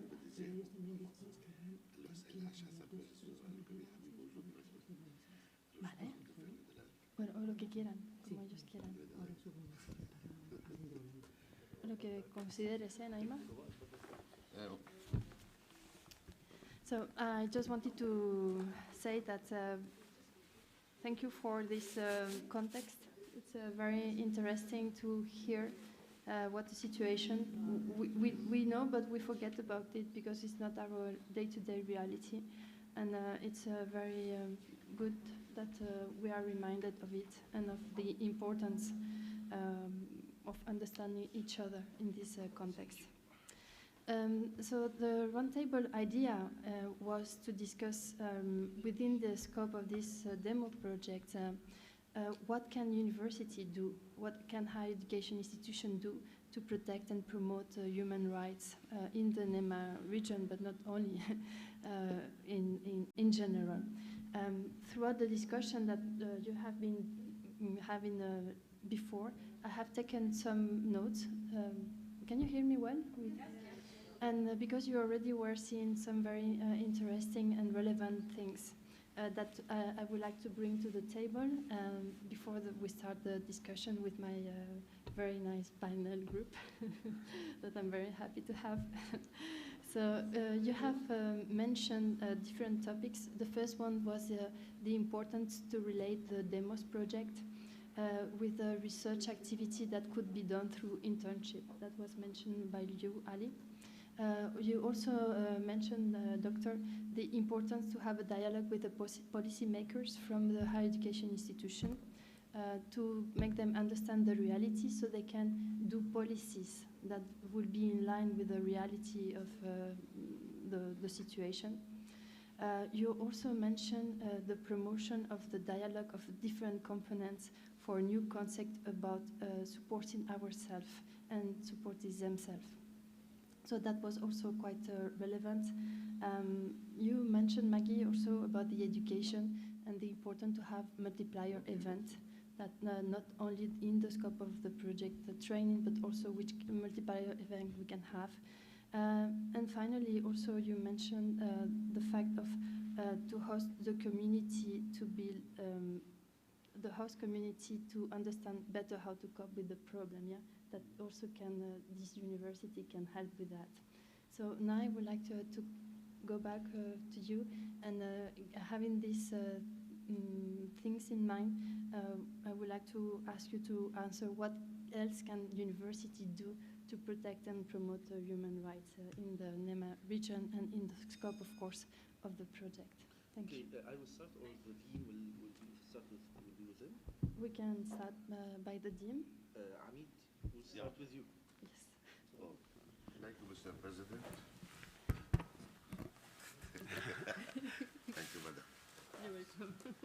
I would like, good afternoon. I would like to thank DEMOS Project, University of Alicante, and Secretary General Mr. Jose for all the hospitality and the organization of this dialogue, I would say, of this gathering.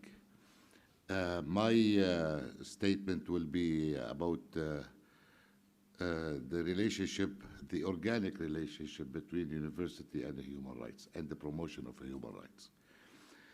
I would like to start by saying that with the exception of the Universal Declaration of Human Rights, there is no global consensus on well-written definition or codification of human rights. Actually, there are as many definitions as there are Homo sapiens living on this planet. And I would like to convey to you the salute, best regard, and wishes of the Lebanese President, Professor Bassam Bedran, who encourages us to come here at any cost because it is important for the Lebanese university, and it is important also for our collaboration with San Antonio's University and for the Lebanese society at large. However, my understanding is that human rights commonly understood as being those rights which are inherent in the mere fact of being a human. Human rights are conferred on an individual to the very nature of his existence, regardless of any status. Human rights are irrevocable even if they are not recognized or violated by any power or authority. Many people consider that the university in democratic society is one of the most important way of or venue to raise a public awareness and to foster respect for the rights, freedom, and to demonstrate the use of the proposed framework as guideline for the development of social order and even on how to act in the event of violations. Recently, several Arab states embarked on transition to democracy by attempting numerous constitutional, especially in Egypt, and legislative reforms, scheduling to hold presidential or to parliamentary elections, improving women's status and rights in all aspects, and establishing national human rights institutions.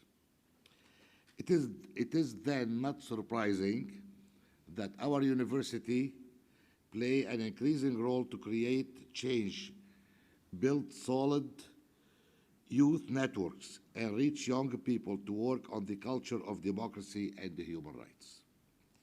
It is worth noting that the phenomena of globalization has influenced political, economic, social, and cultural aspects that are global in scope. So, as they say, we are living in a global village. However, the concern with human rights has become one of the distinguishing global features. pinpointing to the series of initiatives introduced to make the practice of human rights a reality. Arab universities are called upon to play their role and play it properly for fostering the culture of human rights as a societal projects in their respective countries. By adopting a comprehensive policy as immediate necessity to enhance students' abilities to assimilate basic knowledge of rights and public freedoms and to speak the moral values of tolerance, dialogue, and renunciation of violence as a basis for building democracy and achieving sustainable development. We believe, and I want to be brief here, I cannot read everything I wrote down. We believe that there are obstacles that have been shown to deter the progress of teaching human rights in universities. I'm talking about MENA region. During the past years, and still are, and these obstacles include lack of knowledge and weakness in culture itself of human rights in the Arab countries. Because since decolonization in the mid-1950s of the last century, until very recently, people are taught that security is more important than justice. So if the government provides security, it provides security always at the expense of justice in the Arab world. Second, there is a sense in many scientific departments to look through one eye into the subject of human rights.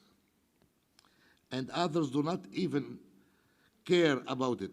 And this is a painful predicament, which means that they do not even realize the challenge facing their society.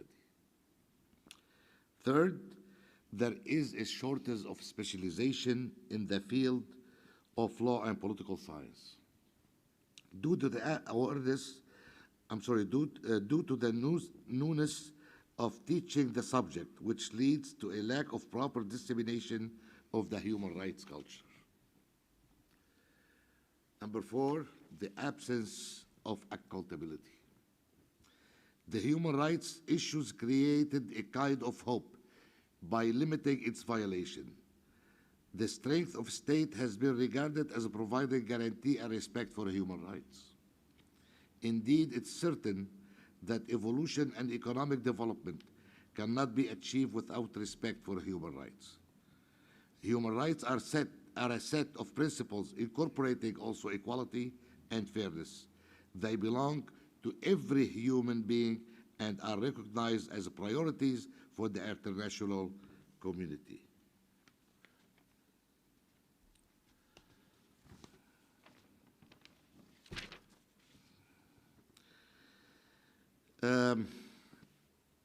Essential elements of democracy are the following. Democracy is not about election, it's more than that. First, people must be considered as the legitimate source of power in the Constitution. Number 2, the Constitution must ensure and guarantee basic rights and freedoms. Number 3, systemic attention to human rights should be taught at the university. And number four, I think this is it. Based on the above, we can confirm that the role of the university in promoting human rights and developing the related proficiencies did not reach the required level of intellectual ambition. Universities are major contributors to building democracy and to the flourishing of the culture of human rights in the light of the National Human Rights Plan. For consideration, we suggest the following. Number 1, create a curriculum guide on human rights studies in faculties and institutions. Number 2, steps should be taken to encourage higher education institutions to conduct field research. Number 3, focus on academic and scientific research on the human rights issues at the level of graduate studies, diplomas, master's and doctoral theses, as well as graduation research, so that the university keep pace with the studies, analysis, and scientific research on issues linked to human rights. Number 4, create human rights courses in all faculties, without any exception. Every student in university, whether in science, engineer, political science, law, and so on, must take course on human rights. Number 5, prepare training session courses for a global perspective from a global perspective in order to provide instructors and teachers with the skills and knowledge in teaching human rights. Number 6, in contrast to the conventional wisdom, not any professor who holds a doctoral degree in law or political science can teach courses on human rights. Ali is one example. He can teach good courses on human rights. Professors must be specialists in the field of human rights and teach it with a spiritual and a humanistic mission. I would like to say a few things about our problems in Lebanon, if Amin doesn't mind. It is of an urgent need for Lebanon. This is taken from my book. It's entitled Lebanon from a Crisis to Crisis. It is of an urgent need for Lebanon to begin the process of deconfessionalism as a departure point toward modernizing the state and the mentality of the citizens. Lebanon is not a democratic state. Lebanon is a confessional country, and there is big difference between confessionalism and democracy. Lebanese people live under the tyranny of 18 confessions, while in Arab world, every state has one dictator. We have 18 dictators in Lebanon.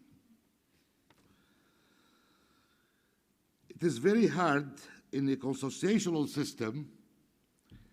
No, with the absence of constitution, Lebanese do not refer to their constitution, refer to consociationalism as introduced by Arnold Leipert, our colleagues from Netherlands, in the 60s and 70s of the last century. It is very hard in a consociational system to translate into concrete step what equal means. Each side, each confession feels that it is not equal enough. And that's why every 15 years we have a civil war. It is a good exercise for the Lebanese people. Second, consociation is a system that contradicts the rules of Western democracy. There is no relationship between consociationalism, which includes everyone into the system. There is no opposition.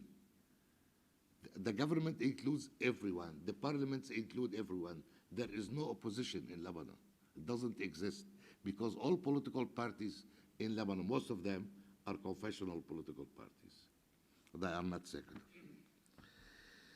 By resisting any structural change, the consociational system seems incapable of moving along the scientific and rational line. Confessionalism and consociationalism have hindered the prospects of building a strong state in Lebanon. By a strong state, one does not necessarily mean an authoritarian or totalitarian state. Any state that adopts a strategy of universal suffrage to secure effective citizen participation in the government process and strengthens its national unity can be described as a strong. A strong state is a state that have respect or show respect for every individual, for every human rights, for human rights.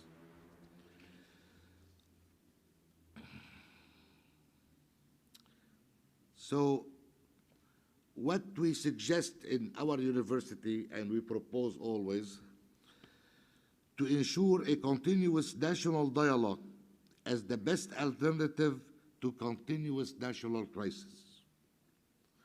Considering national dialogue as a profound necessity to the extent that Lebanon's survival is predicated on the ability to sustain dialogue.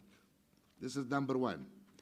Number two, the enactment of a discretionary civil personal status law. Second, rejuvenating Lebanon's national life requires the adoption of an electoral law of which proportional representation may be an effective formula for guarantee the accuracy and fairness of popular representation. The enactment of a maximum administrative decentralization. Number four, promote the administrative efficiency on the basis of competence. Enacting the necessary law to combat corruption on all its forms and demanding the government's adherence to the United Nations Anti-Corruption Convention. Enact a law that encourages the establishment of national parties that cut across confessions. The final goal of our university and our partner here, St. Antonius University, our final goal of this reform is to facilitate the propagation of the culture of dialogue, democracy, and the peace among the Lebanese people. What matters is the sincerity with which these reforms are pursued and the effectiveness with which departure from them are corrected. Thank you so much.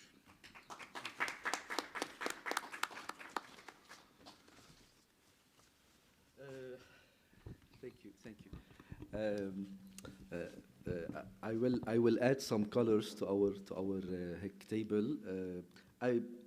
Unfortunately, I prepared my intervention in French because I thought that we will have some Moroccan and Tunisian colleagues who will be with us, and they preferred to. They are excellent. Okay, so they are. So I prefer to prepare my in French. Sorry, Hamid. Sorry, Edith. I know you don't like French a lot, but this is life. Okay, and diversity. Okay. So. I prepared a very brief introduction about my approach. It will be more historical and philosophical. And I will talk a little bit about the history of Lebanon with the human rights, the importance of the human rights, not only in Lebanon, but also what Lebanon could do to diffuse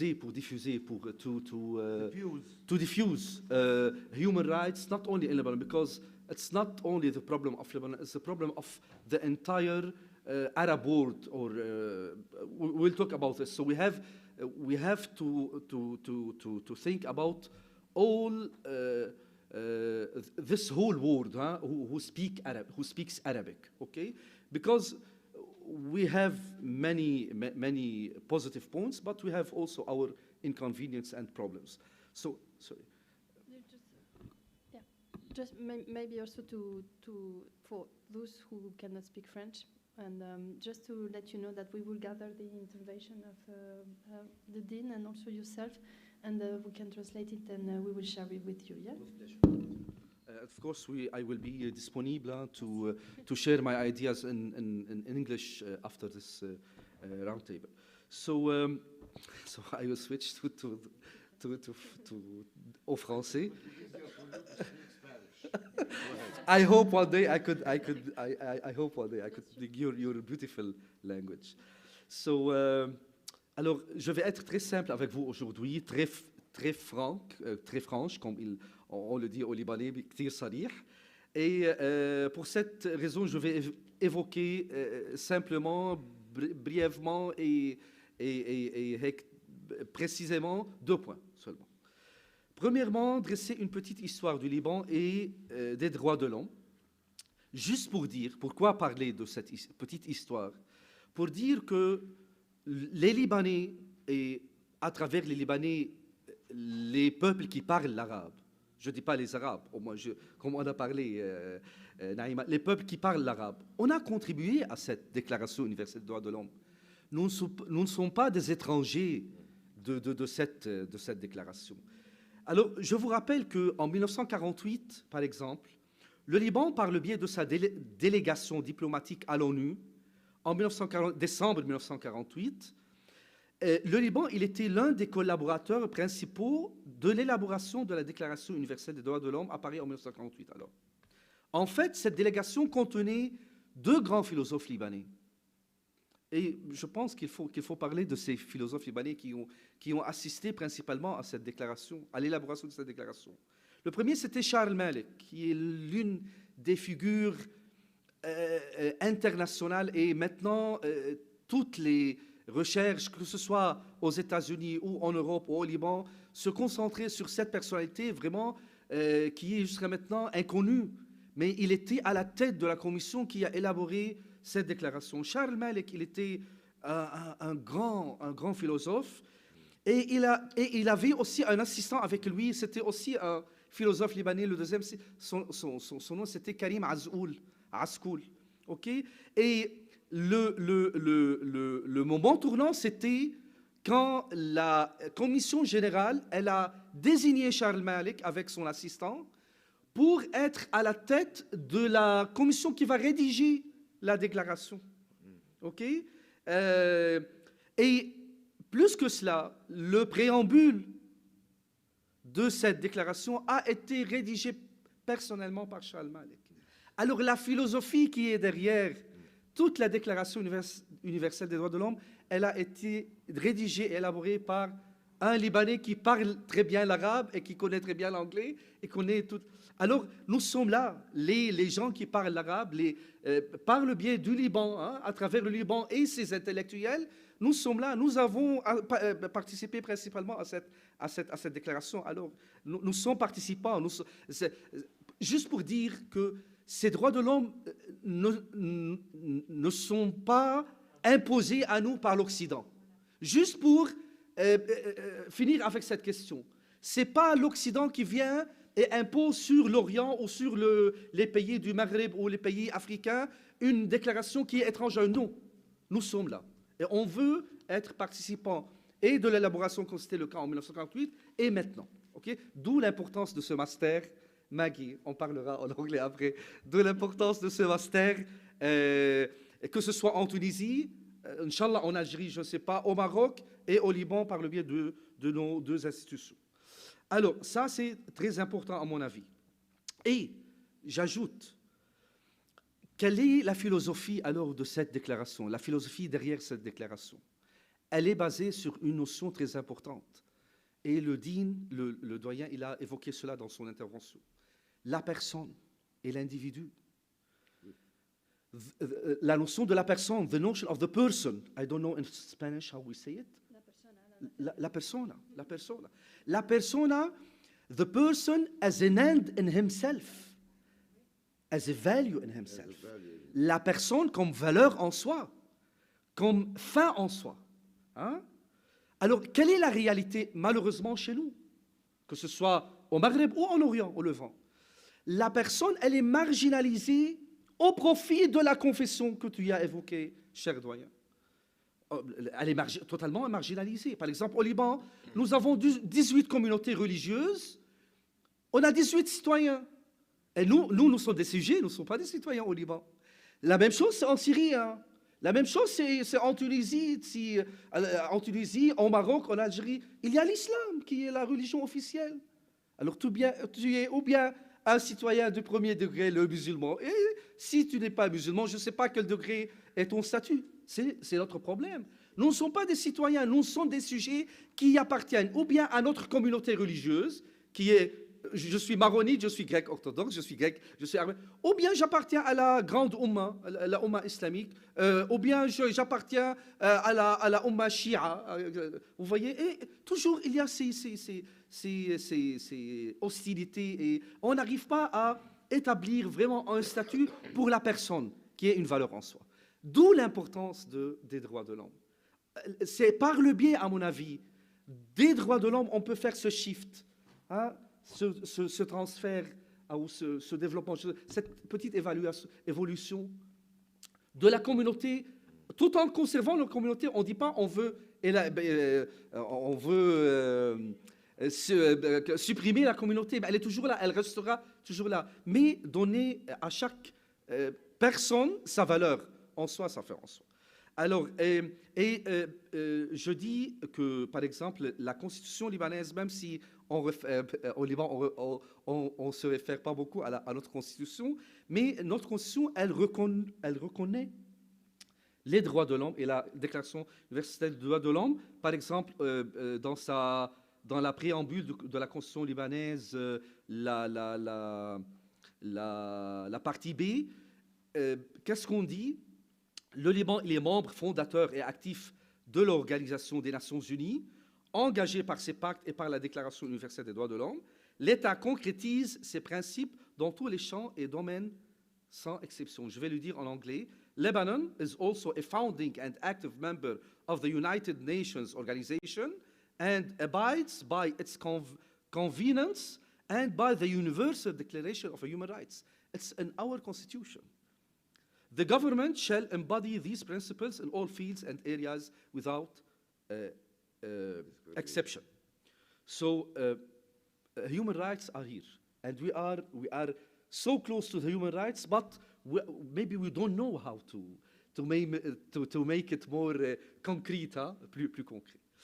En résumé, les droits de l'homme alors font partie de l'essence du Liban, et à mon avis, je peux le dire, font partie aussi de l'essence des peuples qui parlent la langue arabe. Mais on a besoin, bien sûr, un peu plus de développement. Le deuxième point est celui du rôle du Liban dans ce master et dans la diffusion de la culture des droits de l'homme. Alors, cette persona que nous avons évoquée il y a un instant est entièrement alors absente de la région MENA.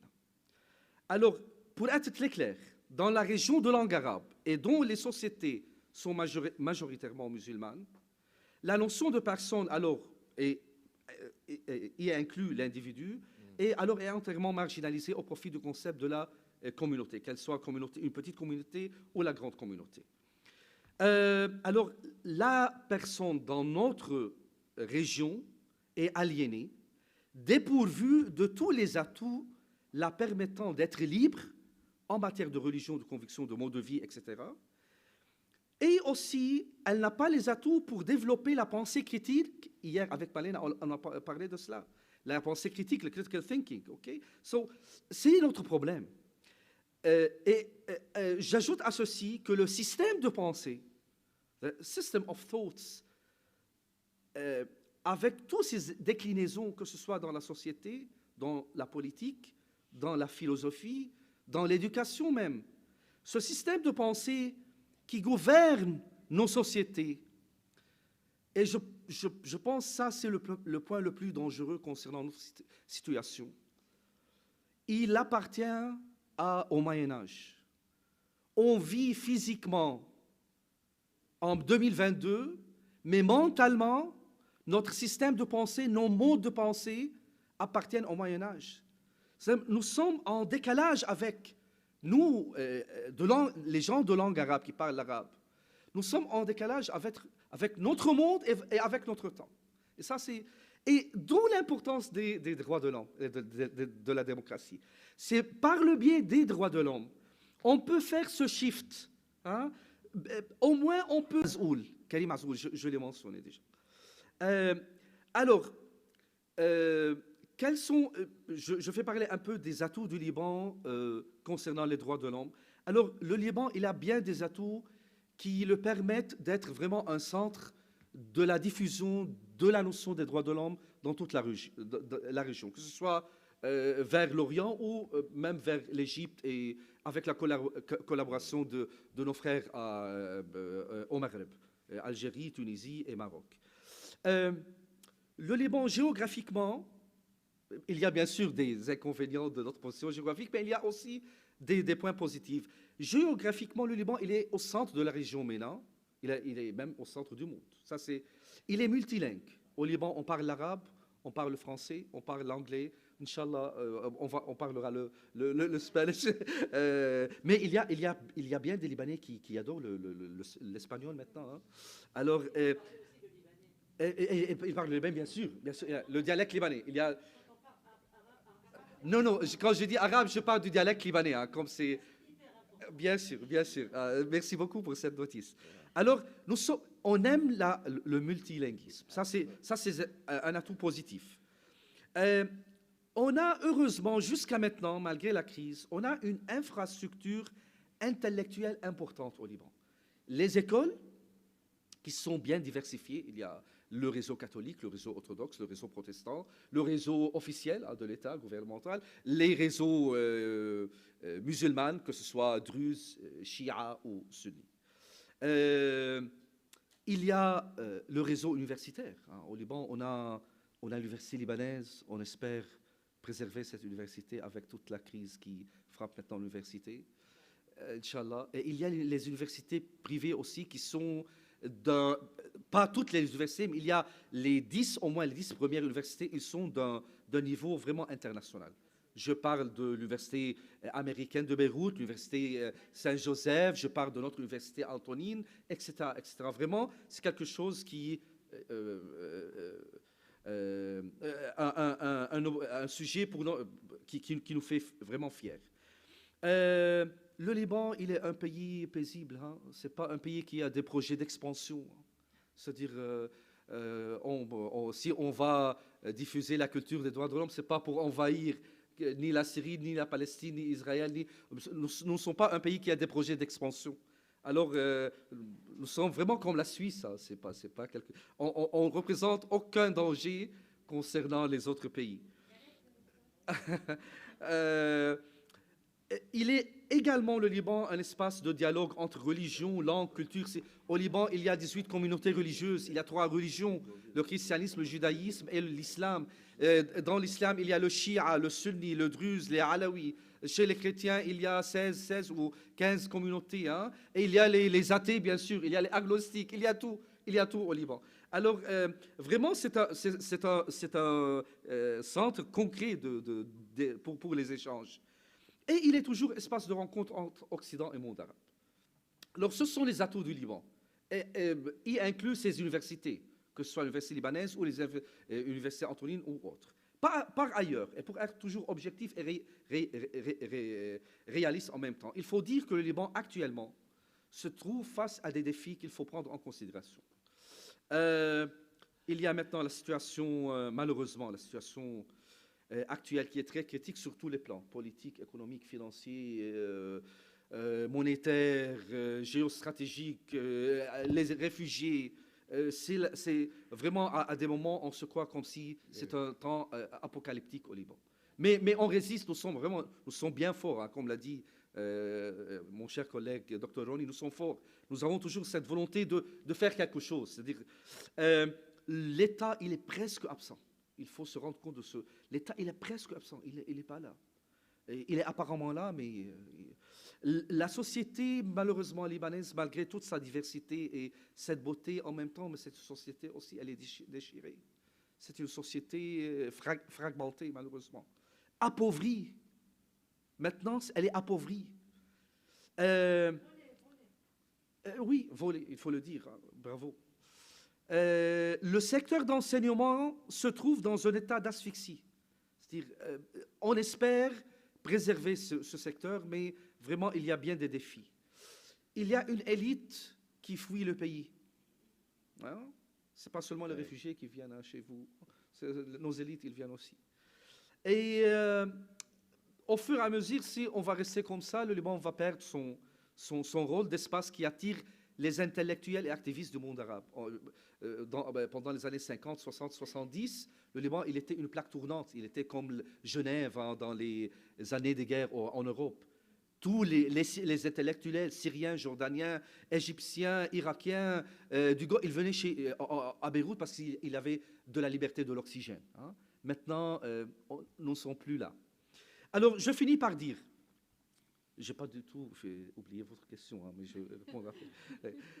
Malgré tout, libérer la personne dans la région MENA est une vocation, à mon avis, inéluctable. d'où l'importance de ce master.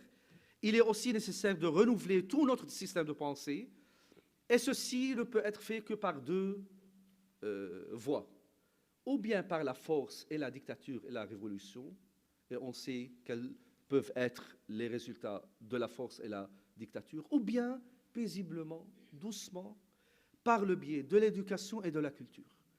Personnellement, et je pense que c'est la même chose pour le doyen et pour l'université, pour le vice-recteur et l'université Antonine, on opte pour, même si ça va prendre beaucoup de temps, pas de souci, mais on opte pour une solution ou une voie qui soit douce, qui soit paisible, c'est l'éducation, at-tarbiya et la culture al-thaqafa.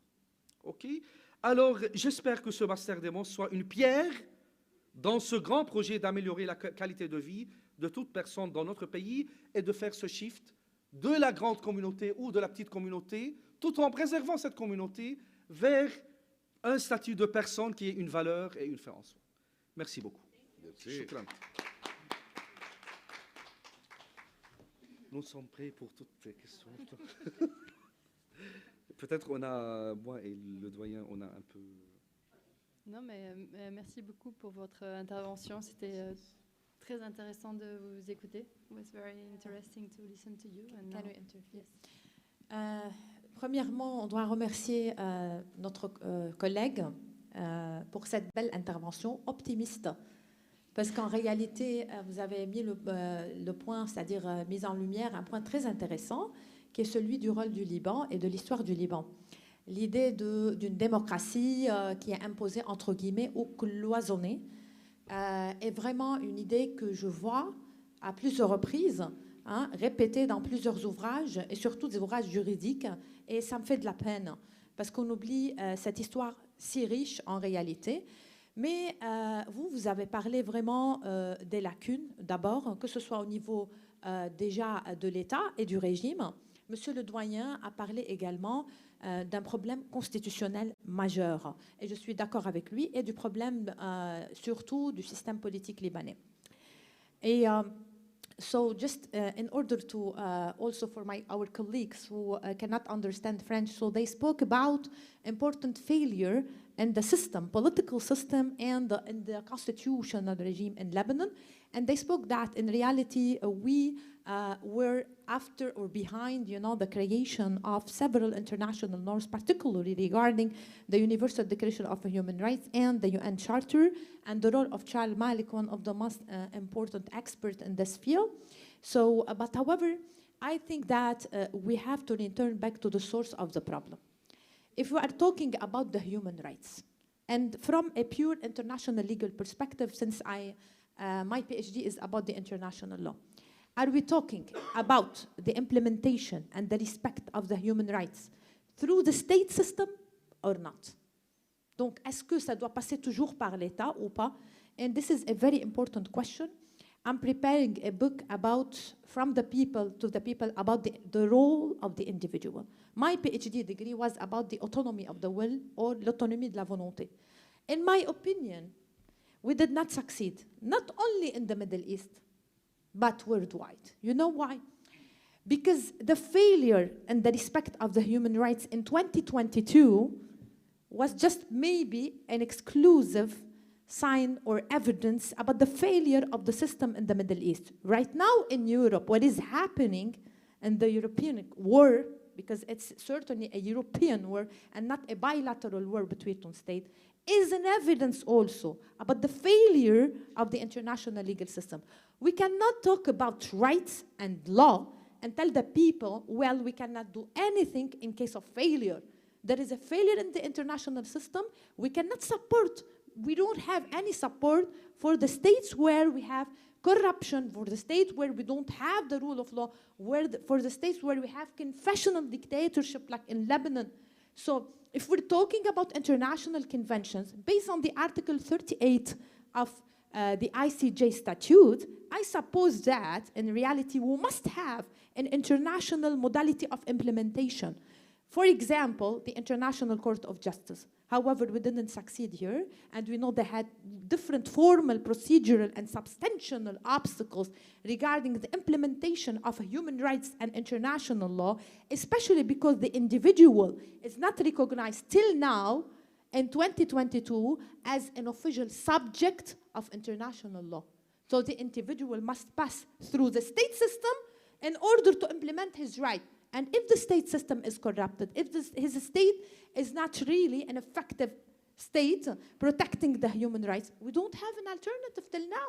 So the issue is not about the human rights. The issue is not about Lebanon. The issue is not about Algeria.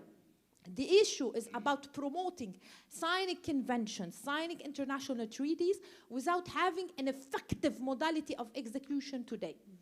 The ICJ, the ICC International Criminal Court, is related to Roma Convention. Roma Convention wasn't signed by Lebanon and by a lot of states, especially the US, especially other European states. So if we're talking about the possibility of implementing our human rights through an international criminal organization, we don't have it also.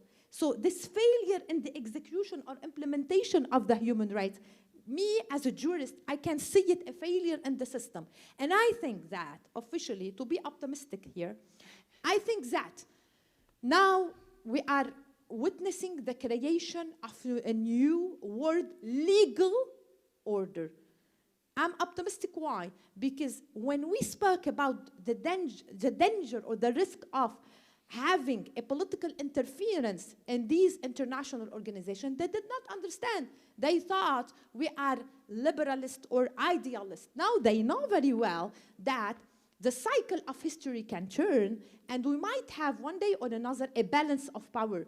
And when we will have this balance of power, we'll need accountability. We'll need to promote the rule of law. We need to implement actually the law or the international convention that we signed and ratified and that we consider based on the Article 38 as official sources of law, but we cannot implement it. So I think that after this war, we will witness the creation of a new legal world order. Well, I think the individual will play a major role. And maybe we will witness the recognition of the individual as an official subject of international law. And I think this is a very important topic to be discussed, and for especially the students at not only the law school, from the law school, but from also other disciplines.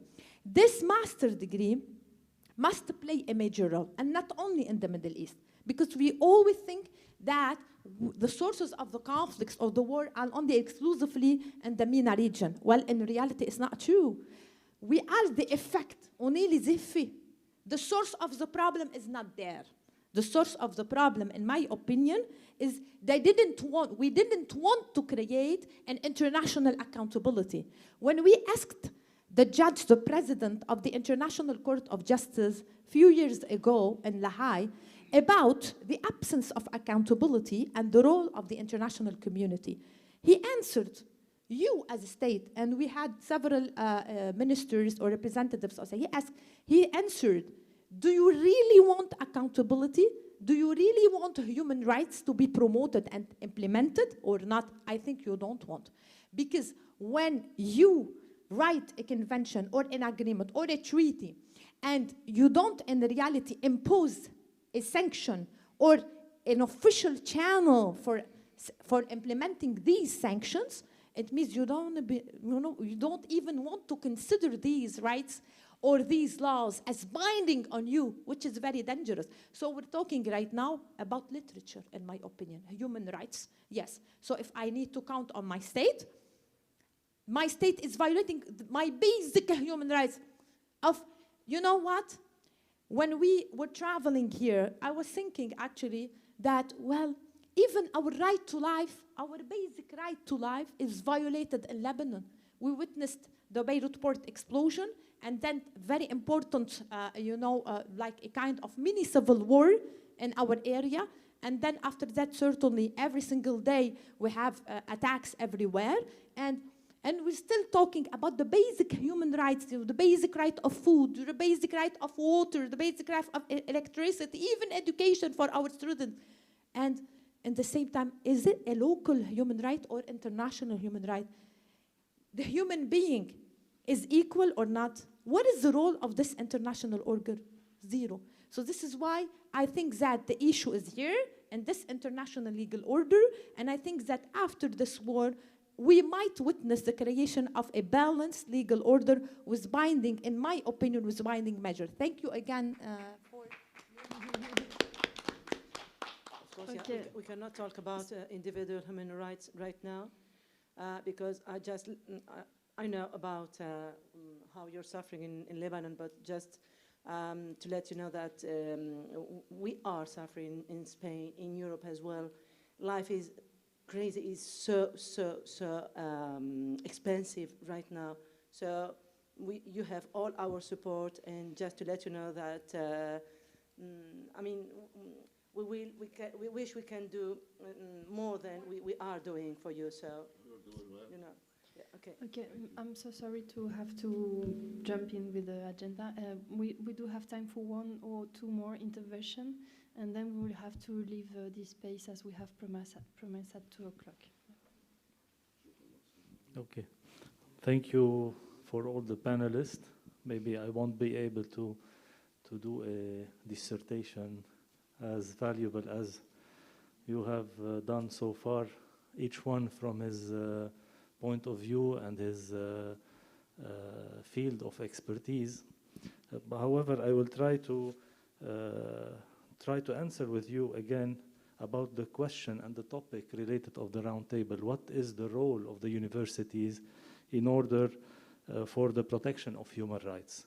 In fact, going back to the Lebanese context again, you know, as been said, we have the Lebanese University, which is one public university with more than 80,000 students. And we have the private universities, around 30 higher education institutions, and we have smaller colleges with around 120,000 students. So far, private universities have been there before the creation of the Lebanese University, starting in the 1866 with the American University and the Jesuit University.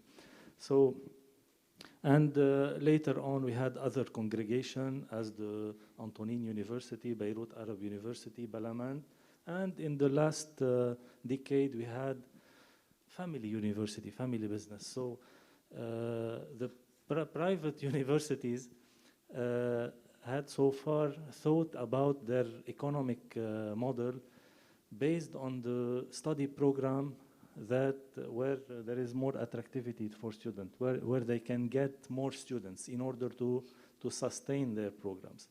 However, we know that the mission of the universities is three parts: the study programs, the research, and the service of the society. So nowadays we are thinking more and more, thanks to this kind of initiatives supported by the EU, capacity building projects, and other local initiatives at the national level, in order to design and promote study programs that address societal challenges and needs at the level of the society.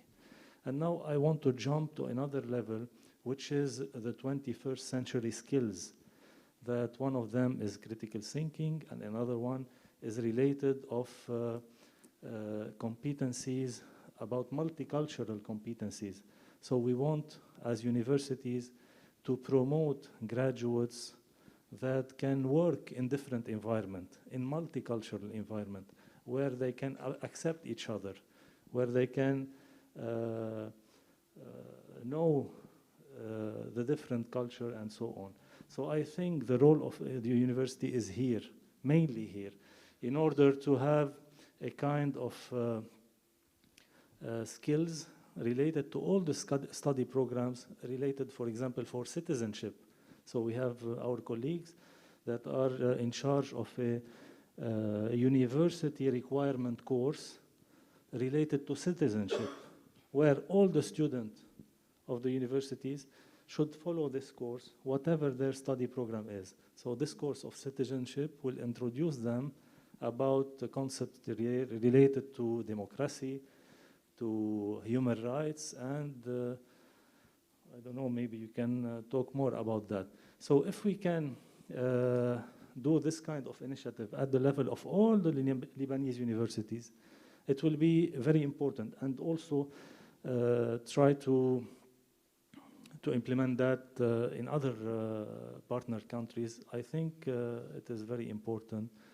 So this way, universities can promote not only graduates that will find a job that can be part of the economical development, but also promote graduates that can accept each other and they can be good citizens everywhere and no matter where they are going to work. Thank you.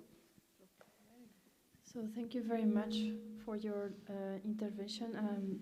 It's really time that we move on to the lunch, and but we will have the opportunity to continue this very interesting conversation. And I would like to thank very much my panelists for the very well prepared intervention. So thank you very much. It was very enlightening. Thank you. Are we coming back to this room later on after No, lunch? we can. It's No, 5. we are leaving now. No, it's 4 minutes walk. 4-minute walk. So it's very close. Come back here? No, no. No, okay.